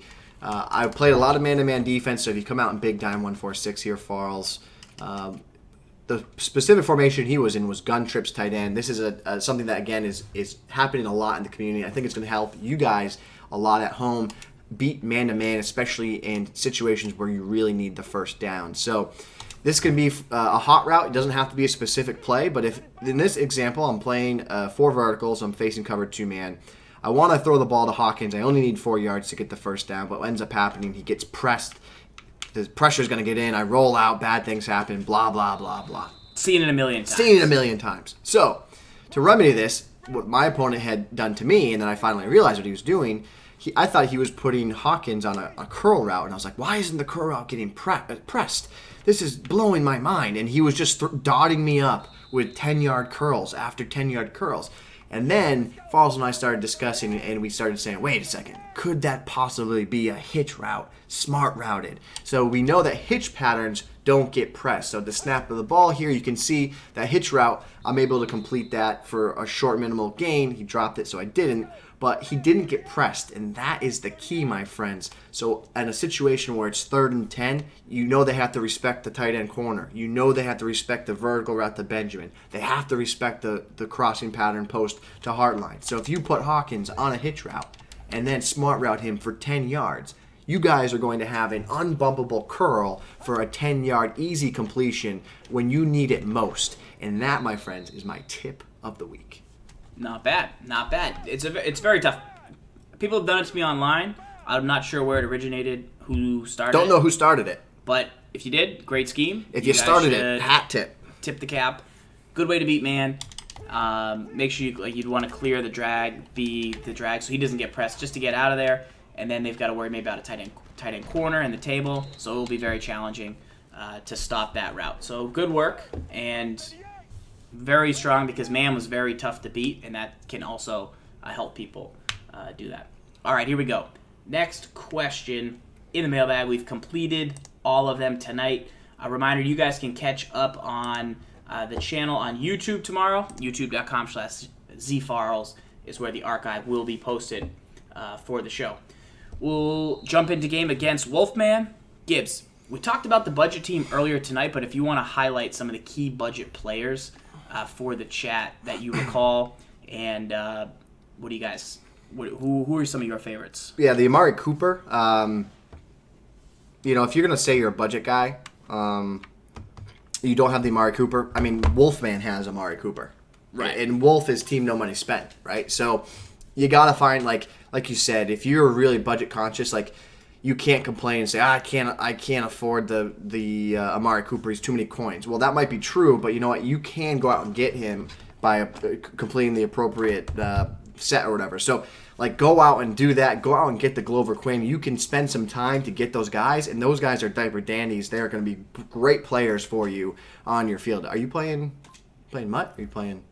This is just regular. Okay, good. It says play a friend, even though we're not really friends. You're not like it means like on my friends list, not like my real life friend. You're not friends with. Just kidding. I love Wolfman. Wolfman, Wow. Great mod, great Civ opponent, good dude. Love some Wolf. But on the Madden battlefield, no sir. All right. A couple other guys I'd like to bring up there would be the Glover Quinn again we just talked about. I love the Aaron Lynch. I think he's super important. I think the Danny Shelton is really, really under the radar, the most feared Danny Shelton. I don't think he gets nearly enough love or gets nearly enough talking points about. So he's a guy that you can go out and feel really confident. I think like 96 strength in his block shed, super high too. Let me take a look at that. So you're going to have a lot of success with both those guys. And then even at quarterback, like you could survive for the most part all season with a Tyrod Taylor. Good speed. He's got really good stats. Like if you're a budget guy, a little more throw power. But if you're a budget player, let's be serious. If you're a budget player, how many more mobile quarterbacks are you going to get that are budget friendly? Is Wolfman online? That is the question. I don't know. Is Wolf even in the chat? Or is he scared? Let's text Wolf. Wolf, you're getting all the texts. You ready? You ready, Wolf? Can we put out the Wolf call? Oh, we just added him to game. Ow! Bum, bum, bum, Dun, dun, dun, dun, dun, dun, dun, Wolfpack. Injuries and fatigue obviously on. Even teams off. 4-length, all pro, game speed, normal, no Excel. All right, I'm going to get the tweet ready. At Man and Bible and at Wolfman. About to play on the TWIM game. Road Sodas, no hammer tonight? Wait, have to he never. use No, it. no, no, no, no, no, Oh, he no, doesn't no, want no, it. He no, doesn't even no. want it. Holy smokes! You know what, Road Sodas? I brought myself a Road Soda right here. I dropped a Road Soda on my computer Orange. the other day. That was Orange. Did you clean your computer? It looks a little cleaner. Awesome. Yeah. Is that why you cleaned it? All right. They want to see random death, correct? No, you want that. Wolf wants Giants Raiders. He's gonna go Raiders. What does the chat want? Raiders, Giants, or random death? I can only please the chat.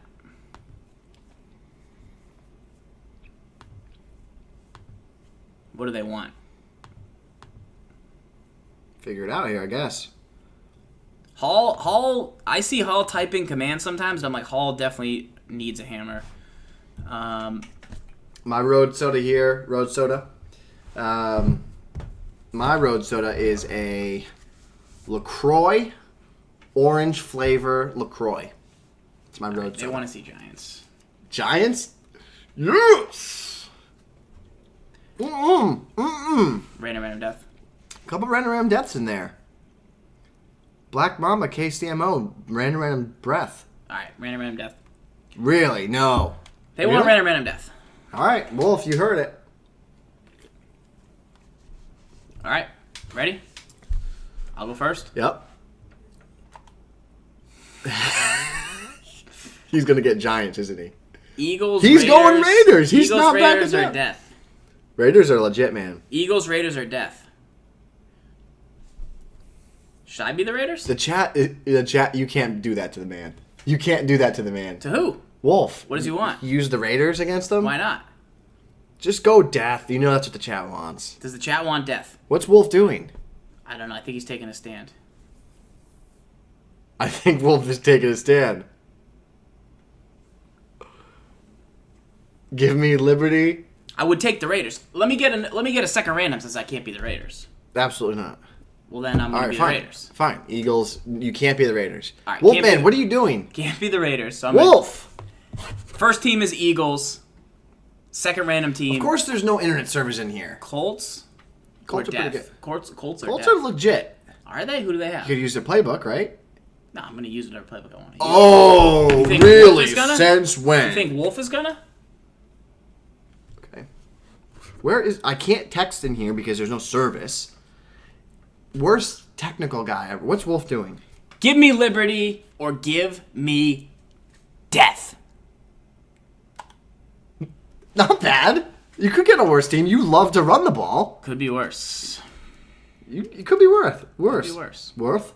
Do I have a list? That's for the chat. That was all for the chat. Wolfman, be whoever you want to be. I'll be Indy in New England. No. We can't, because then you're going to have an excuse when you lose. Kids, I'm sick. I got the flu. I'm about to be like You Jordan. don't have the Drop flu. 63. I was You're not barfing. sick. You weren't barfing. I was barfing. No, you weren't. I know you All right. weren't. Guys, don't worry. Wolf just going to be the Raiders. Did you pick your playbook? Yeah. Guys, don't worry. Wolf is just going to be whatever team he wants. So, guys, this is I thought there were rules, but I guess not. Jamal Farles coming in hot. Guys, reminder that we stream every Wednesday night at 8 o'clock for This Week in Madden. We also stream every Sunday from noon to 4. It's called Red Zone and Chill. So stop by, turn on the Red Zone channel, chat in the chat with your boys. Is that what we call it? That's what I call it. Is that what we call it now? That's what I call it. You've never called it that. I just made that up. I know. That's why. But yeah, make sure to stop in. For all you guys in the Brain Trust, we'll get you that stuff after the game emailed out to you. So don't worry, if you're new, you'll get all the old stuff as well. And it's a cool place to chat and hang out. Guys, as this game is loading up, every single Tuesday at 11 a.m. Eastern, myself, ZFarls, the man, the myth, the legend, Mutt Guru, and RG, we sit down for an hour on the Muttcast, and we talk about all the new Team of the Week items that come out every single week. We review the items. We tell you what we think that their cost is going to go up or down. We tell you if those items are worth to go out and get, how you should use them.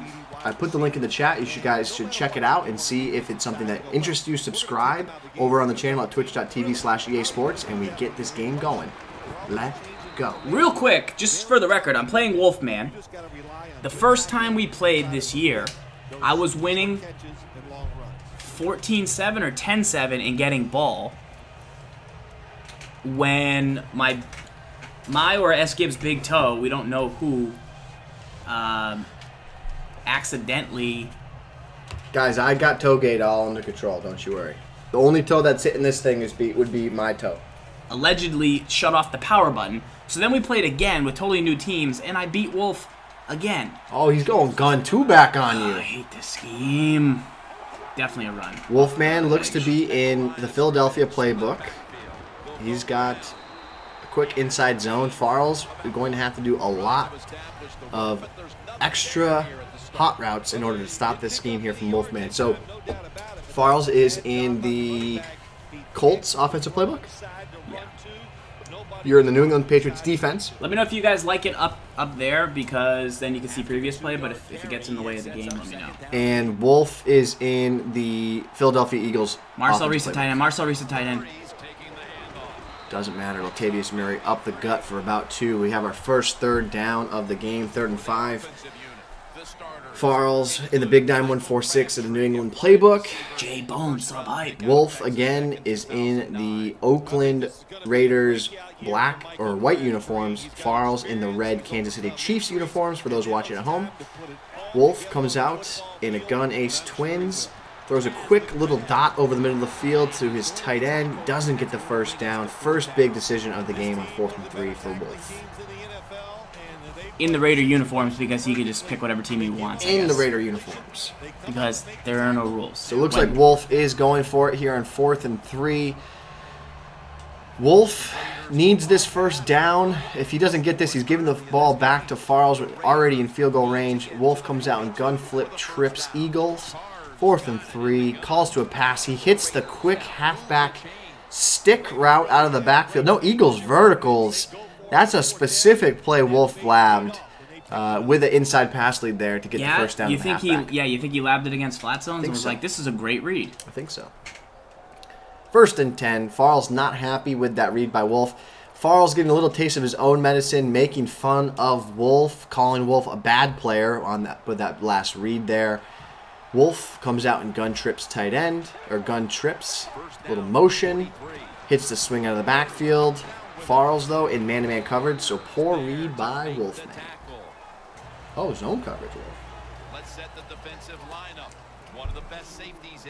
2nd and 8. Salty Farls. Nothing better than a salty Farls. Makes me happy. 2nd and 8 again, guys. Reminder, we go live every single Wednesday, 8 p.m. Eastern for This Week in Madden. This is the game of the week. We play the best competition we can find. Wolfman drops back, throws a terrible pass into coverage. PA motion, pump and go. He's trying to run a little bit of the play that Mo ran a couple weeks ago. Not sure what Wolf was thinking there. Farls love zone recently. Yeah, probably because we realized people are starting to crush man-to-man. Like I said, don't forget that. 3rd and 8. Oh, I'm sure Farls loves zone now. I know why he loves zone. Of course he loves zone. 3rd and 8. Farls using the outside linebacker. Wolfman dialing up a blitz here. Quick picked off Ron Parker. Wolf, looks like Wolf just ran that little tip of the week we just showed, where a hitch route to the slot and throws the big pick. That's the one thing that Wolf could not do in this game. Just throw a pick and turn the ball over to ZFarls, who knows how to make it knows how to punish you in these situations. 1st and 10, ball on the 50-yard line. ZFarls has a tendency to dominate Wolfman in these games over the years. If you've been around, you know that Wolf really needs this game for his confidence as a Madden player. Wolf coming out in the 155 prowl. Looks like Wolf came to play with some run D. Farls, a little power O. That's unconventional run from ZFarls there. I've been, Unconventional run. I-Twins power O from ZFarls. Like it. Looks like he'll go back to his bread and butter. On 2nd and 13, got a minute 45 remaining in the first quarter. Again, ZFarls in the white Oakland Raiders jerseys and Wolfman in the red Kansas City Chiefs jerseys. That's opposite. Today's opposite day. The Raiders lined up in the nickel. Farls, 2nd and 13. Right edge for 6. Calls his shot and does not get his shot. He felt good about it. Wolfman setting up a defense he looks and feels confident in to stop the run against Farls here. So 3rd and 10. See if Wolfman checks down to a defense that he can pony up here. Or else I think Farls might be able to attack him specifically here with a play on 3rd down. Wolfman's flying in a text middle of the game, says deal was Giants versus Raiders. Wow. Okay, how about I'm a worse team than the Giants, and you can just be whatever team you want. Wow. That's cool. Whatever's good. Comment from the chat. Whiny4200 says whoever is playing this KC sucks bad at picking offensive plays. Wolfman going down to man-to-man coverage. Farls finds a dot to miss Rex to Jeremy Macklin. Regardless, nice little play there by ZFarls wide receiver corner. Farls felt confident there against man-to-man. He had a man-to-man beating play. He had the route he needed. Wolf didn't protect against it. Easy first down for ZFarls. He moves the chains for the big first down. The biggest play of the game thus far.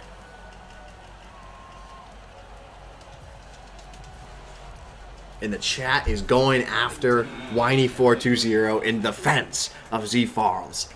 1st and 10, ball on the 35. ZFarls driving, quick halfback toss out wide. Wolf scrapes, sets the edge, and gets the loss in the backfield. Great job there by Wolf on setting the edge. He didn't actually make the user tackle, but he forced Farls to just be mindful of running the ball out wide towards that sideline. Maybe what might have caused that tackle for a loss in the backfield there. So nice user play by Wolf. Again, Wolf using the nickel 155 or nickel 245 that you might find in a lot of playbooks like the Green Bay Packers. It's going to be in the Pittsburgh Steelers defensive playbooks. So it's a unique formation that isn't getting a ton of love this year, and I like that Wolfman is expanding his defense, and he's trying to set that most people haven't run this year. 2nd 11 here for Farls. Comes out in the gun trips tight end. Wolfman again in that nickel 245 defense. Farls uses a quick motion to the tight end. He almost gets to the edge. Unfortunately for Farls, that is not the flashback Jamal Charles that he's so accustomed to having in Mutt. In Mutt, that would have been a great play. Again, that would have been a great play in Mutt. But unfortunately here in play now, that Jamal Charles just doesn't have the next level gear to get to the edge for Farls on that second down run there. So 3rd and 11. Farls in field goal range right now. Let's see what he calls down here on the 3rd and 11 play with Wolf in the nickel 2-4-5 defense. Halfback screen from Farls, drops back, gets the ball to Charles in the flat. One man to beat. He doesn't get the break tackle. We're going to have a 4th and 1. See what Farls checks down to. 4th and 2. Does he go for it? Big decision for Farls. We saw Wolfman go for it earlier in the game. Farls going to take the 3, go up on Wolf. I like the decision. Farls, were you thinking about going for it there at all? Yeah, I would have liked a fullback dive right there. With Sherman, I have no clue what I mean, I know what he's doing on defense, but I have no clue why or what it actually is the point of it. But, wow. So I don't know how it would work against there. I was trying to. That's why I was in that twins flex early, because I've been running it from the Chiefs book. Has a fullback dive. Mm-hmm. The Colts book has the formation, but not the dive. So then I wasn't calling the dive. I need to call tackle over. Then it's a dead giveaway. He might run commit. So mental pretzel. It's just like not right now. Not at this point in the game. Not at this point in the game. So 1st and 10. Not with Wolf making Floyd Mayweather reads on his first drive. I'm gonna just play my game. You know what I'm saying? Wow, shots fired on Wolf. Early on, Wolf showing that he has good run defense. So 1st and 10. Wolf coming out in the wide trips. He's going to check down to stick again in the backfield, I think. And that's been a quick little read for Wolf to get some big yards in a situation against that man-to-man defense that Farls is showing. 2nd and 6. Still plenty of time for Wolf not to panic here. The worst thing Wolf can do, or for a guy at home, you can't get into a situation here where you're going to give the ball back to Farls with too much time in this half, and then let Farls get the ball again at the start of the half. That's the biggest problem you could face. Nice little 4 verticals play to Marcel Reese, the Swiss Army knife. Farls saw the angled post to the tight end, and he wasn't able to get there in time. I think he was kind of sitting underneath there, kind of expecting a route to the halfback or a wide receiver on like a drag there. So Eagles halfback angle. Definitely in the guide. Definitely in my print book. It's a good play. It's a good play.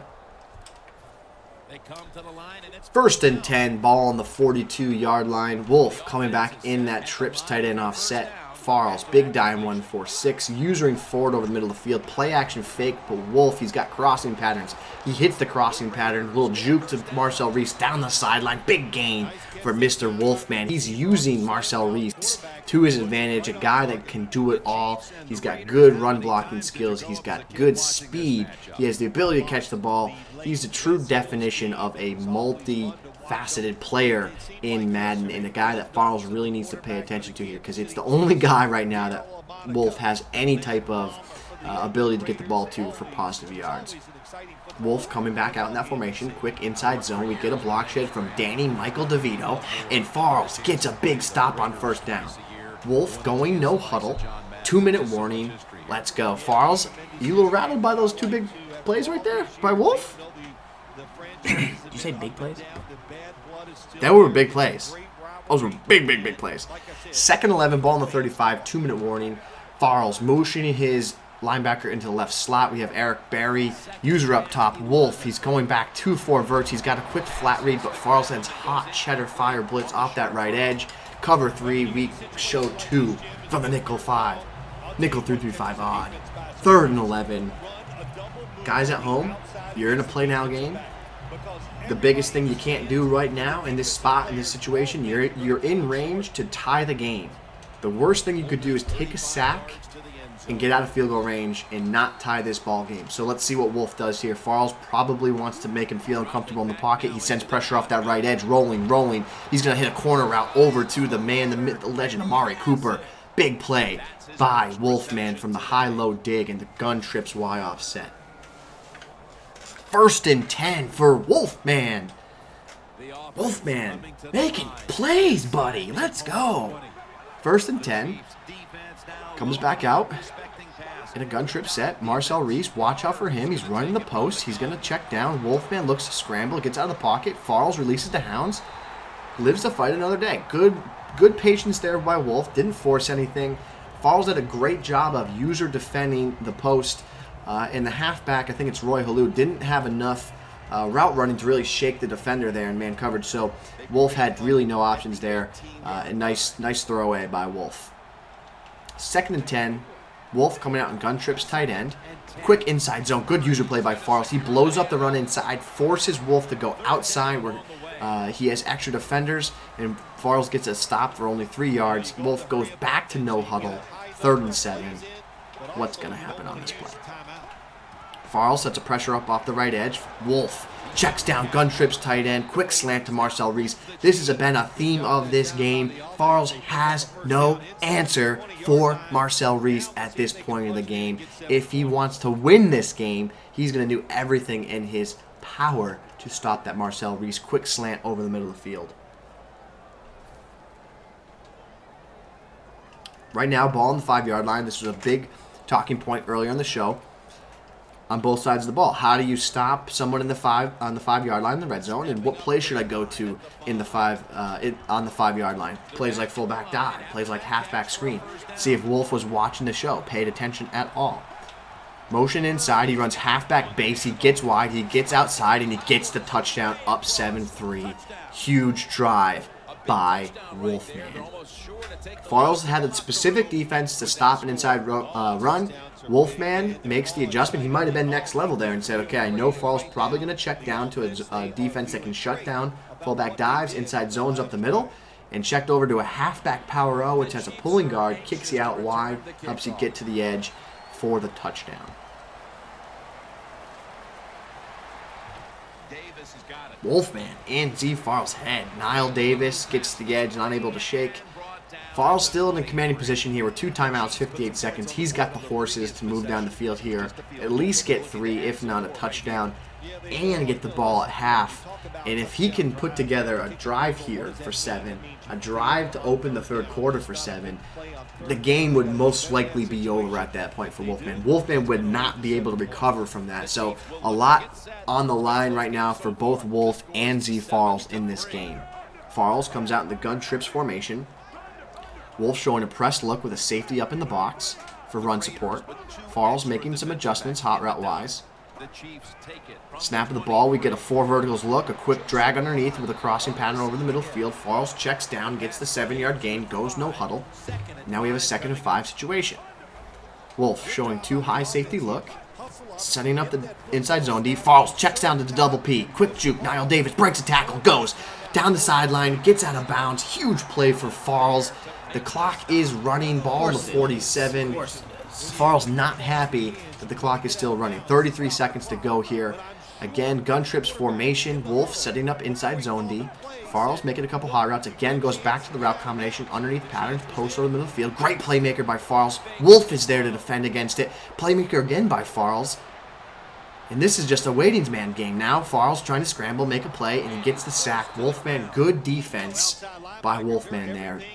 The next level thing that Wolf did on that play, he took away Farls' ability to playmaker. Farls probably one of the best players on planet Earth with the playmaker at his disposal. Did a great job there defending one of Farls' biggest offensive weapons, the manual playmaker in the open field. Chat going hype right now for Wolfman in his defense. Farls gun split close. Wolfman 2 high safety look. Showing man-to-man press coverage on the outside. 2nd 11. Ball on the 46. Snap of the ball. Farls checks down to the flat. That table route we were talking about that earlier in the game. I almost thought that was going to be picked. Wolf right now has to be beside himself, saying, "Why did you swat that ball? You gotta go for the jugular there. Put two nuggets around that ball. Let's go. It's a magic bean. Protect it." That should have been a pick 6. That's what Wolfman's thinking right now. 3rd and 11, 9 seconds to go.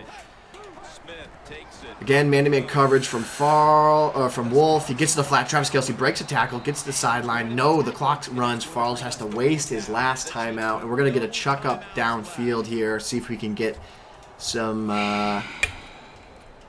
Kansas City Chief miracle here on 4th and 2. 7-3. Wolf's going to go to the half with the lead. Let's go.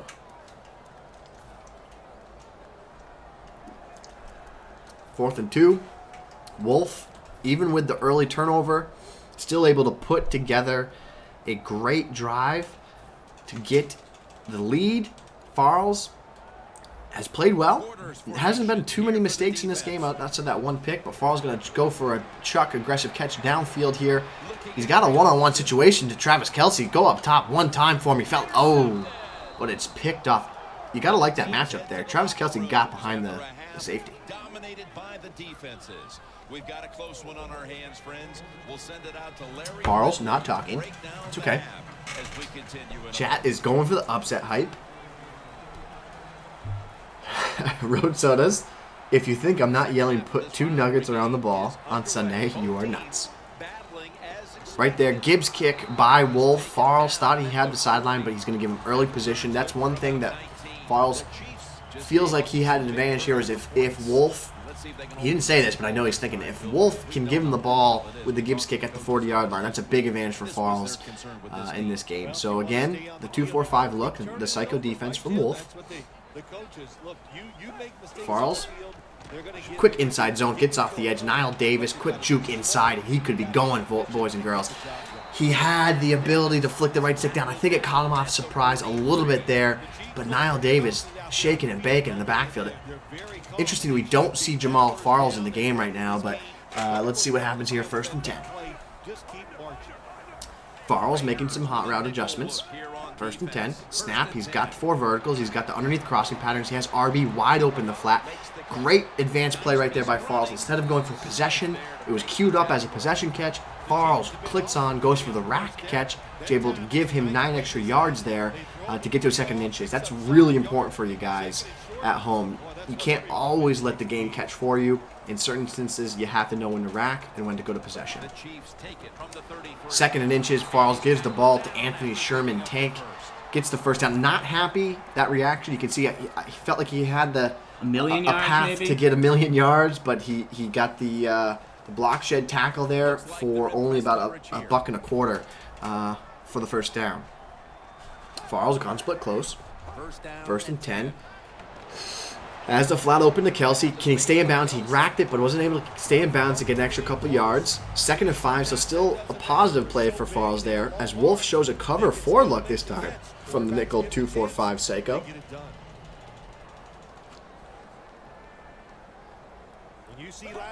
2nd and 5, Farls double P. Wolf doesn't protect against it. He gets it. Niall Davis pitches to the outside and gets to the sideline. That could have been disastrous for Wolfman. I think Wolf kind of got in his head right there a little bit in terms of he set up a fancy blitz and he didn't do his one responsibility. You know when you play Farls, you're going to face the double P. Wolf didn't set up. He didn't contain the proper quarterback and halfback combination there, and he paid for it. Farls hits a big 1st down with the double P. 1st and 10. Farls debating. He sees a too high safety look. Snaps. He's going to go inside zone. Gets a block shed. Unfortunately, right there, Travis Kelce doesn't hold the block. That's not team of the week, Travis Kelce out there, boys. That's play now, Travis Kelce. So he doesn't hold on. Again, the story of this game has been the block shedding of the Oakland Raiders defensive line against the Kansas City Chiefs offensive line and company. Right now, a couple of those inside zone runs really hurting Farls with some of those block sheds. So that's tough. 2nd 11. Farls coming out gun split close. Has a man-to-man beater play set up, but it's zone. He checks to Travis Kelce in the flat, and he gets into a manageable 3rd down. This is one of those tough spots in the game, guys, when you're down 4. The clock is ticking close to the 4th quarter. If you don't get this 1st down, do you concede, kick the field goal? Do you go for the touchdown? You know, I always say you go for the field goal here because even if they come back and score, you're still only in a 1-possession game. So this is still automatic field goal territory for me, in my opinion. Farls inside zone. He's going to get that 1st down and more. This is not even a scenario we need to think about right now. Farls, no huddle. Ball on the 4-yard line. 1st and goal. Niall Davis in the game. Snaps the ball. Wolf, no run commit, and that's a silly defense by Wolf right there. Farls taking advantage of what he saw. Farls, why'd you go no huddle and not come out in I-Twins fullback dive toss? Thought I could just... I didn't think he was set up in the defense he wanted to use to stop that play. I thought he might run commit, but then it would then be 2nd down. I probably would get a yard, so I didn't hit it. We got ourselves a ball game here. Farls going for the Gibbs kick. 7-mile-an-hour run, wind. All right. Zombo. Oh, and that, my friends, is why you do the Gibbs kick. It gives you the ability to get that hit stick. You're going to concede about 10 yards on the kick return, maybe more some instances. But if you can get your dogs running down the field there to lay the lumber, arr, arr, arr, arr, you take that chance. 1st and 10. Wolf gun doubles normal. Gun double weak, and he plays back to the halfback power or halfback base, and he's getting out to the edge quickly there with Latavius Murray, and it's the 45 quick base from Wolf. Farls staying in that nickel 3-5 defense we talked about on TWIM. He's setting his defense up. Wolf comes back out in the same formation. See how Farls wants to defend Marcel Reese. He's going to get beat down the sideline here to Mari Cooper. Spectacular catch, one-on-one coverage, and he makes that. I don't even know who that corner is. He made that corner look silly in that one-on-one coverage.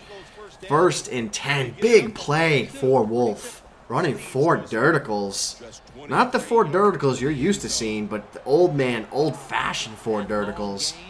1st and 10 for Wolf. Going back to that halfback 45 quick base, and Latavius Murray is a man on a mission right now. The quick base, big play for Wolf right now. 2nd and 2, ball on the 14. Wolfman driving. Farls looking for a defense to help him stop some of these runs that Wolfman's running. 2nd and 2.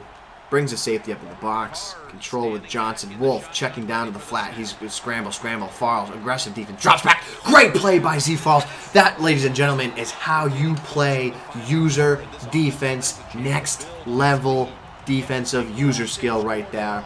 Guys, we're going to have to examine that play later in the game, but I'll tell you right now, that is one of the single best user plays I have seen this entire season. Farls aggressively plays like he's a quarterback spy, attacks Wolfman, but then has the stones to drop out of the spy coverage, drops back over the middle of the field, and gets the user pick 6. Right now, can we get a mental pretzel thrown up in the chat? Because Farls, with that user play, just put Wolf in a mental pretzel bag in that play right there. Right now, Wolf is the little salt pellets from the mental pretzel. Like, that's where Wolf is right now, his emotional state after that play.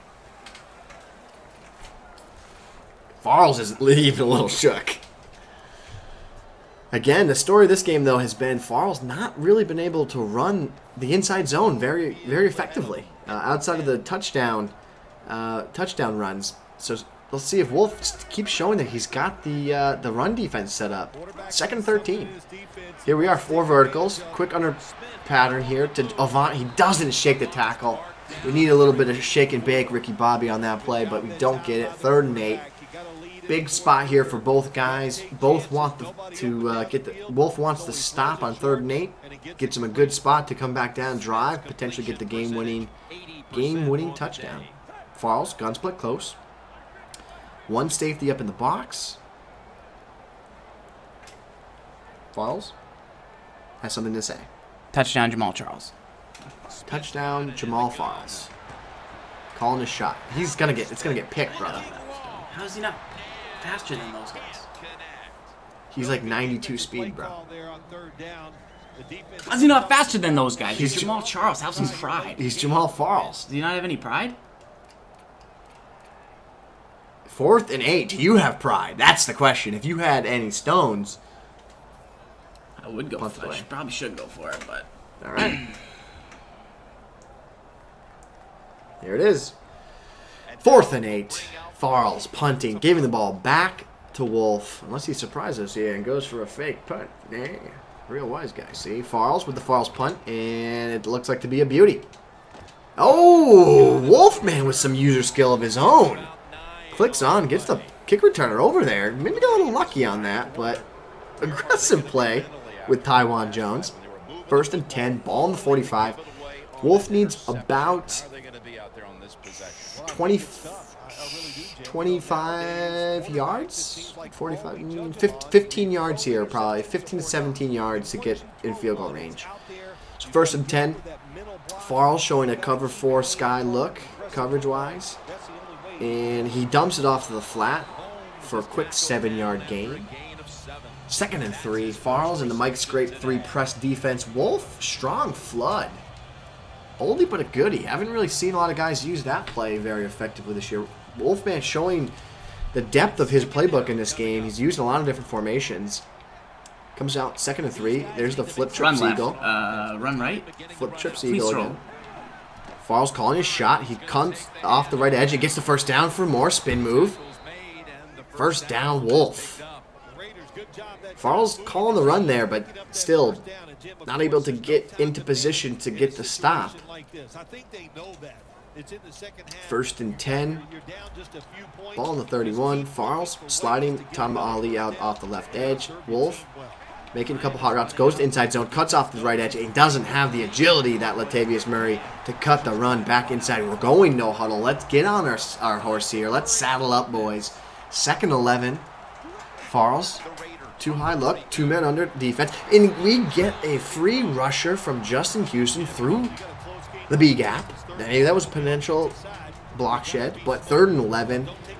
Now, if you're Wolf here, guys, you cannot take a sack and get out of field goal range here. That would be the exact thing that Wolfman would do to lose this game. The exact thing is get too greedy, throw a ridiculous pick like he did the first pick of the game, or take a sack and get himself out of field goal range. So let's see what happens here for Wolfman and ZFarls. This is the game of the week, guys. This week in Madden. Follow the channel if you're new. If you're not, follow it again if you can. Steps back, drops back, scrambles out wide. He's got the drag wide open. That's a big first down for Wolfman. Latavius Murray spins into a hit stick. And right... Uh-oh. Oh, no. Not good. Okay. Ooh, that would have been a classic Wolf, though, right there. 2-minute warning, ladies and gentlemen. Throw up your 2s. Throw up your 2s. 1st and 10. Wolfman showing he's got the savvy to play against one of the game's best ZFarls here.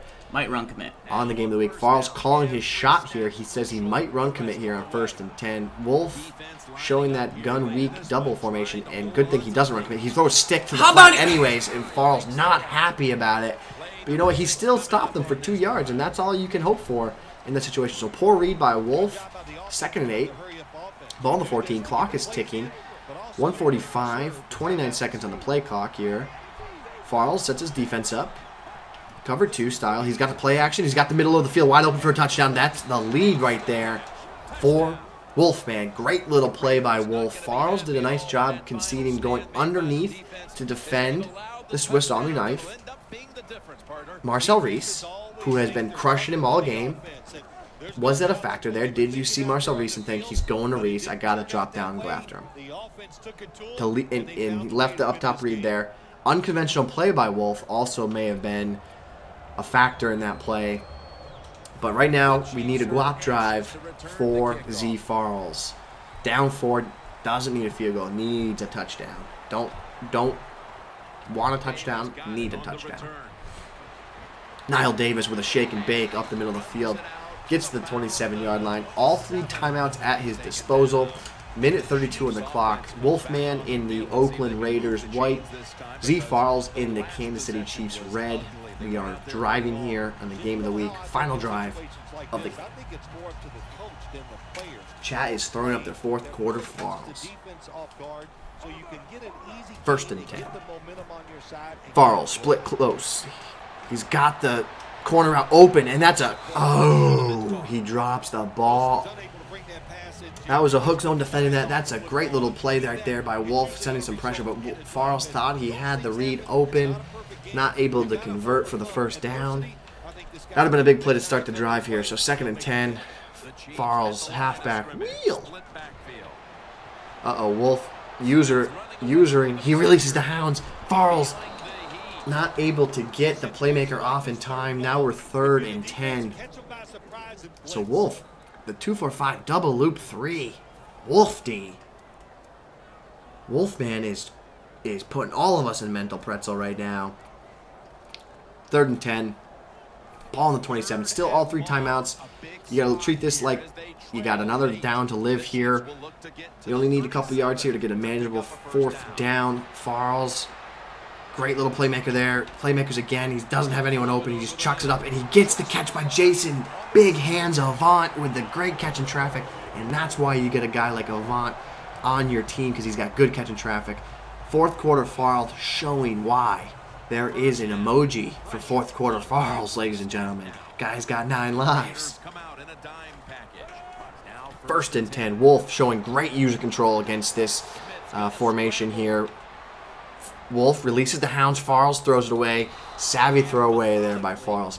Right now, Farls is not able to get his receivers open from the 4 verticals set. So now he's checking out of that formation. 2nd and 10. Wolf changing up his defense between the cover 2-man and that nickel 2-4-5 defense he's been running. And here we are, 2nd and 10, ball on the 46-yard line. The Chiefs coming to the line still have all 3 of their timeouts here in the 4th quarter. Split close for ZFarls. Snap of the ball, here we are. Oh, unfortunate for Farls there. He had the halfback. I saw what you were doing there. He had the halfback win on that first playmaker left. But then he replaymakered him quickly, and that's where he got into trouble there. But good defense by Wolf. He's doing a great job at user defending a lot of specific routes that he's seen Farls run. So 3rd and 10, ball on the 46. Again, another situation. Plenty of time with timeouts. Spot here where you can live here to go for another play on 4th down. Good user drop off by Wolf. Farls going up top to Jason Avant again. Doesn't get what he needs. We got an injury timeout here, so no. Alex Smith. Oh, that's the worst time of the game to get an injury. And the chat was asking for Chase Daniel to come in early in the game, and now the chat is going to get Chase Daniel. Interesting part of this game. Even if Farls doesn't get this right now, he still has all 3 of his timeouts. So you're saying there's a chance. It's 4th down. Mom spaghetti, chat. Put your mom spaghettis up. 4th and 10 for the game. And Chase Daniels throws a ducket into the ground. Chase Daniels. Muscle cramps for Alex Smith. Dang. 3 timeouts. You still got a shot in this game, boys. Need to pony up here. Vomit already. Chase Daniels. Chase Daniels. I'm saying there is a chase. The score's 14-10. The Raiders come out. Jumbo package on the field. Eric Berry. Oh, Eric Berry. That's the guy you want on that hit stick.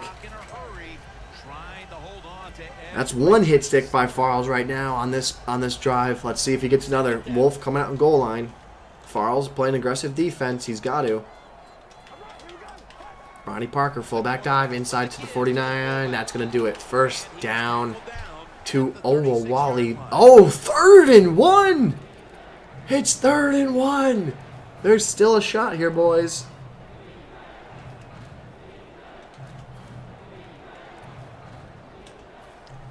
Farls, I think, just gave Chase Daniels not just a verbal warning, but a get off the team warning. And Wolf runs the power O. He's going to do the right thing here. Go down, knock in the end zone. And all you can do at the end of the day is tip your cap to the old Wolfman. Wolfman takes the rubber match against ZFarls. It's 1-1-1. It's 1-1-1? It's 1-1-1. What does that mean? It means a rubber match. It's 1-1-1. Chase Daniel, we'll talk about that, but the most thing I think the chat wants to see is that user play that you made. It was a great user play. Couldn't do anything with it. Tip your cap to Wolf. Wolf shows up, gets the dub. Good game, Wolf. Another classic battle. Caveat, Wolf did use the Raiders, didn't random death. Small caveat.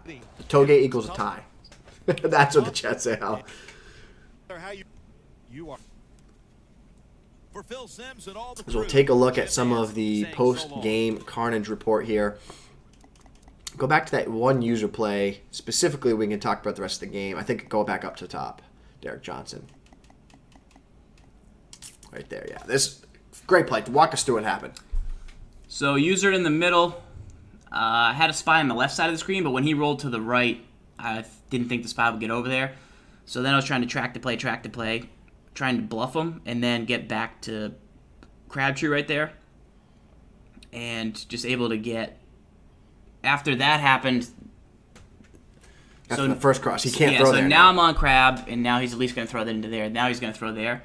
And we just got back and got big. Great play. From real underneath. Like this... That's the mo. That's kind of the mo thing. Like you get real down in the face. I was pretty surprised that he picked it. I guess the throw wasn't that great, but I was pretty shocked that he did pick it. On fourth down,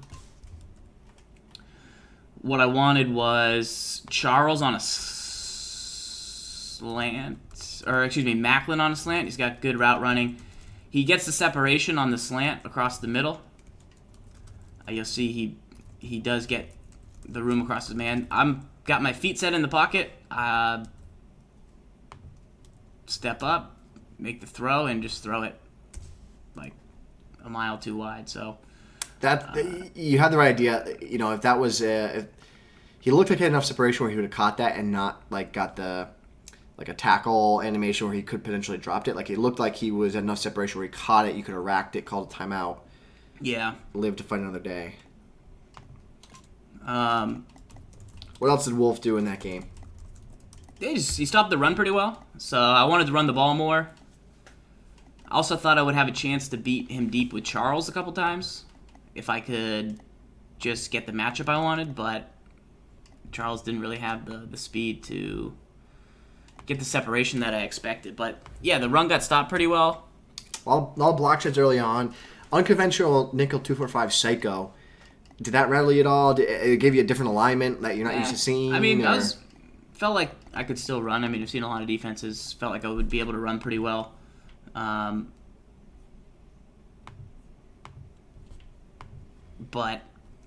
just didn't really get the enough blocks or... What happened? Oh, you completed that one. Okay, that was... Yeah. We got the pick. I mean, we had 2 picks. We shouldn't lose the game. So that's more on the offense. Parker made a good pick right there. Macklin.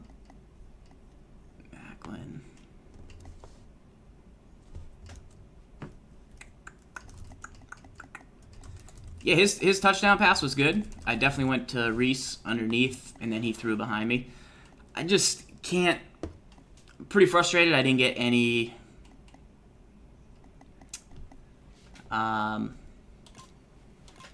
picks in the flat.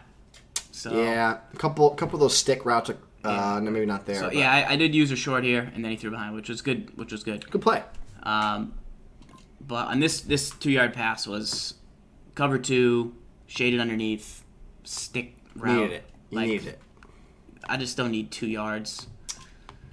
3rd and 11. What happened? He got open pretty well here. I was looking to the corner to Reese. And that route got it seemed like well. your man-to-man defenders against some of those 4 vertical routes were getting toasted, but his guys were getting free. Kind of. It could be a ratings thing. That's like it could definitely be a ratings thing. Raiders are pretty good. Good squad. Guys, we're going to do a stream raid right now. Jo is going live over on twitch.tv/EA Sports. Nathan Broncos, I was tapping Y. I was tapping Y on that catch, which is why I think I got such a good catch. All right, dudes, we're going to head on over and stream. Reminder to check your emails tonight for the new subs for the Brain Trust stuff. Appreciate you guys stopping by this week in Madden. Show 173. Good game to Wolf. Looks like we're going to try and get Tweezy on the show next week for another big game. If you guys like the matchups, let us know. If you're watching over on YouTube, shout out to you guys for checking it out the next day. Hope you enjoyed the stream. Gibbs, anything else to part with? No, it just means that you and Wolfman are going to have to play another game this year. Because now it's 1-1-1. Yeah, I guess so. And will Wolf have to use random death teams this time or no? I mean, I guess. Yeah. Just wondering. It's all good. Tweezy needs the rules. We got to put him out in public. So we'll tweet out the rules to Tweezy for your game next week. We have rules? Yeah, he wants to know if it's going to be ranked, MUT, this, that, PS4, all Madden, We're Xbox, gonna play. customs, We're no gonna customs. play the same way Are we you did going with to bring your Mo. customs? You can play customs, but it has to be the same playbook. We're gonna play the same game that we did That's with why Mo. Tweezy needs to know the rules. So just It's let me gonna know when you're done making them up, It's and gonna then be I'll send them to making Tweezy. them up. It's gonna be every other Madden challenge, history Madden challenge. Play now. Play the game. You can set your options, your custom playbook. Hefty bags. I was tapping Y. Usually I hold Y. I almost always hold Y. But in that situation, it was so frantic, I was definitely tapping Y. That's why when I caught it, I was like, wow. I knew it was a good play because I shocked myself by catching it, I swear. 1-1 and 1 toe. How about that? Is that fair? You guys are 1-1 and 1 toe. Sure. Just to let everyone know, Wolfman was winning that toe game. No, he was not. He wasn't? No, he was losing, and I was getting the ball. Oh. Well, scratch that. Yeah, it was either 10-7 or 17-7. It was 10-7. I was getting ball, and I think I got ball at half. So, Guys, as a reminder, though, please, the link in the chat, go click that. We're going over to support JO, a part of the EA Stream team, twitch.tv/EA Sports. Click that link. Go there. This stream is ending. Go over there. Watch that stream.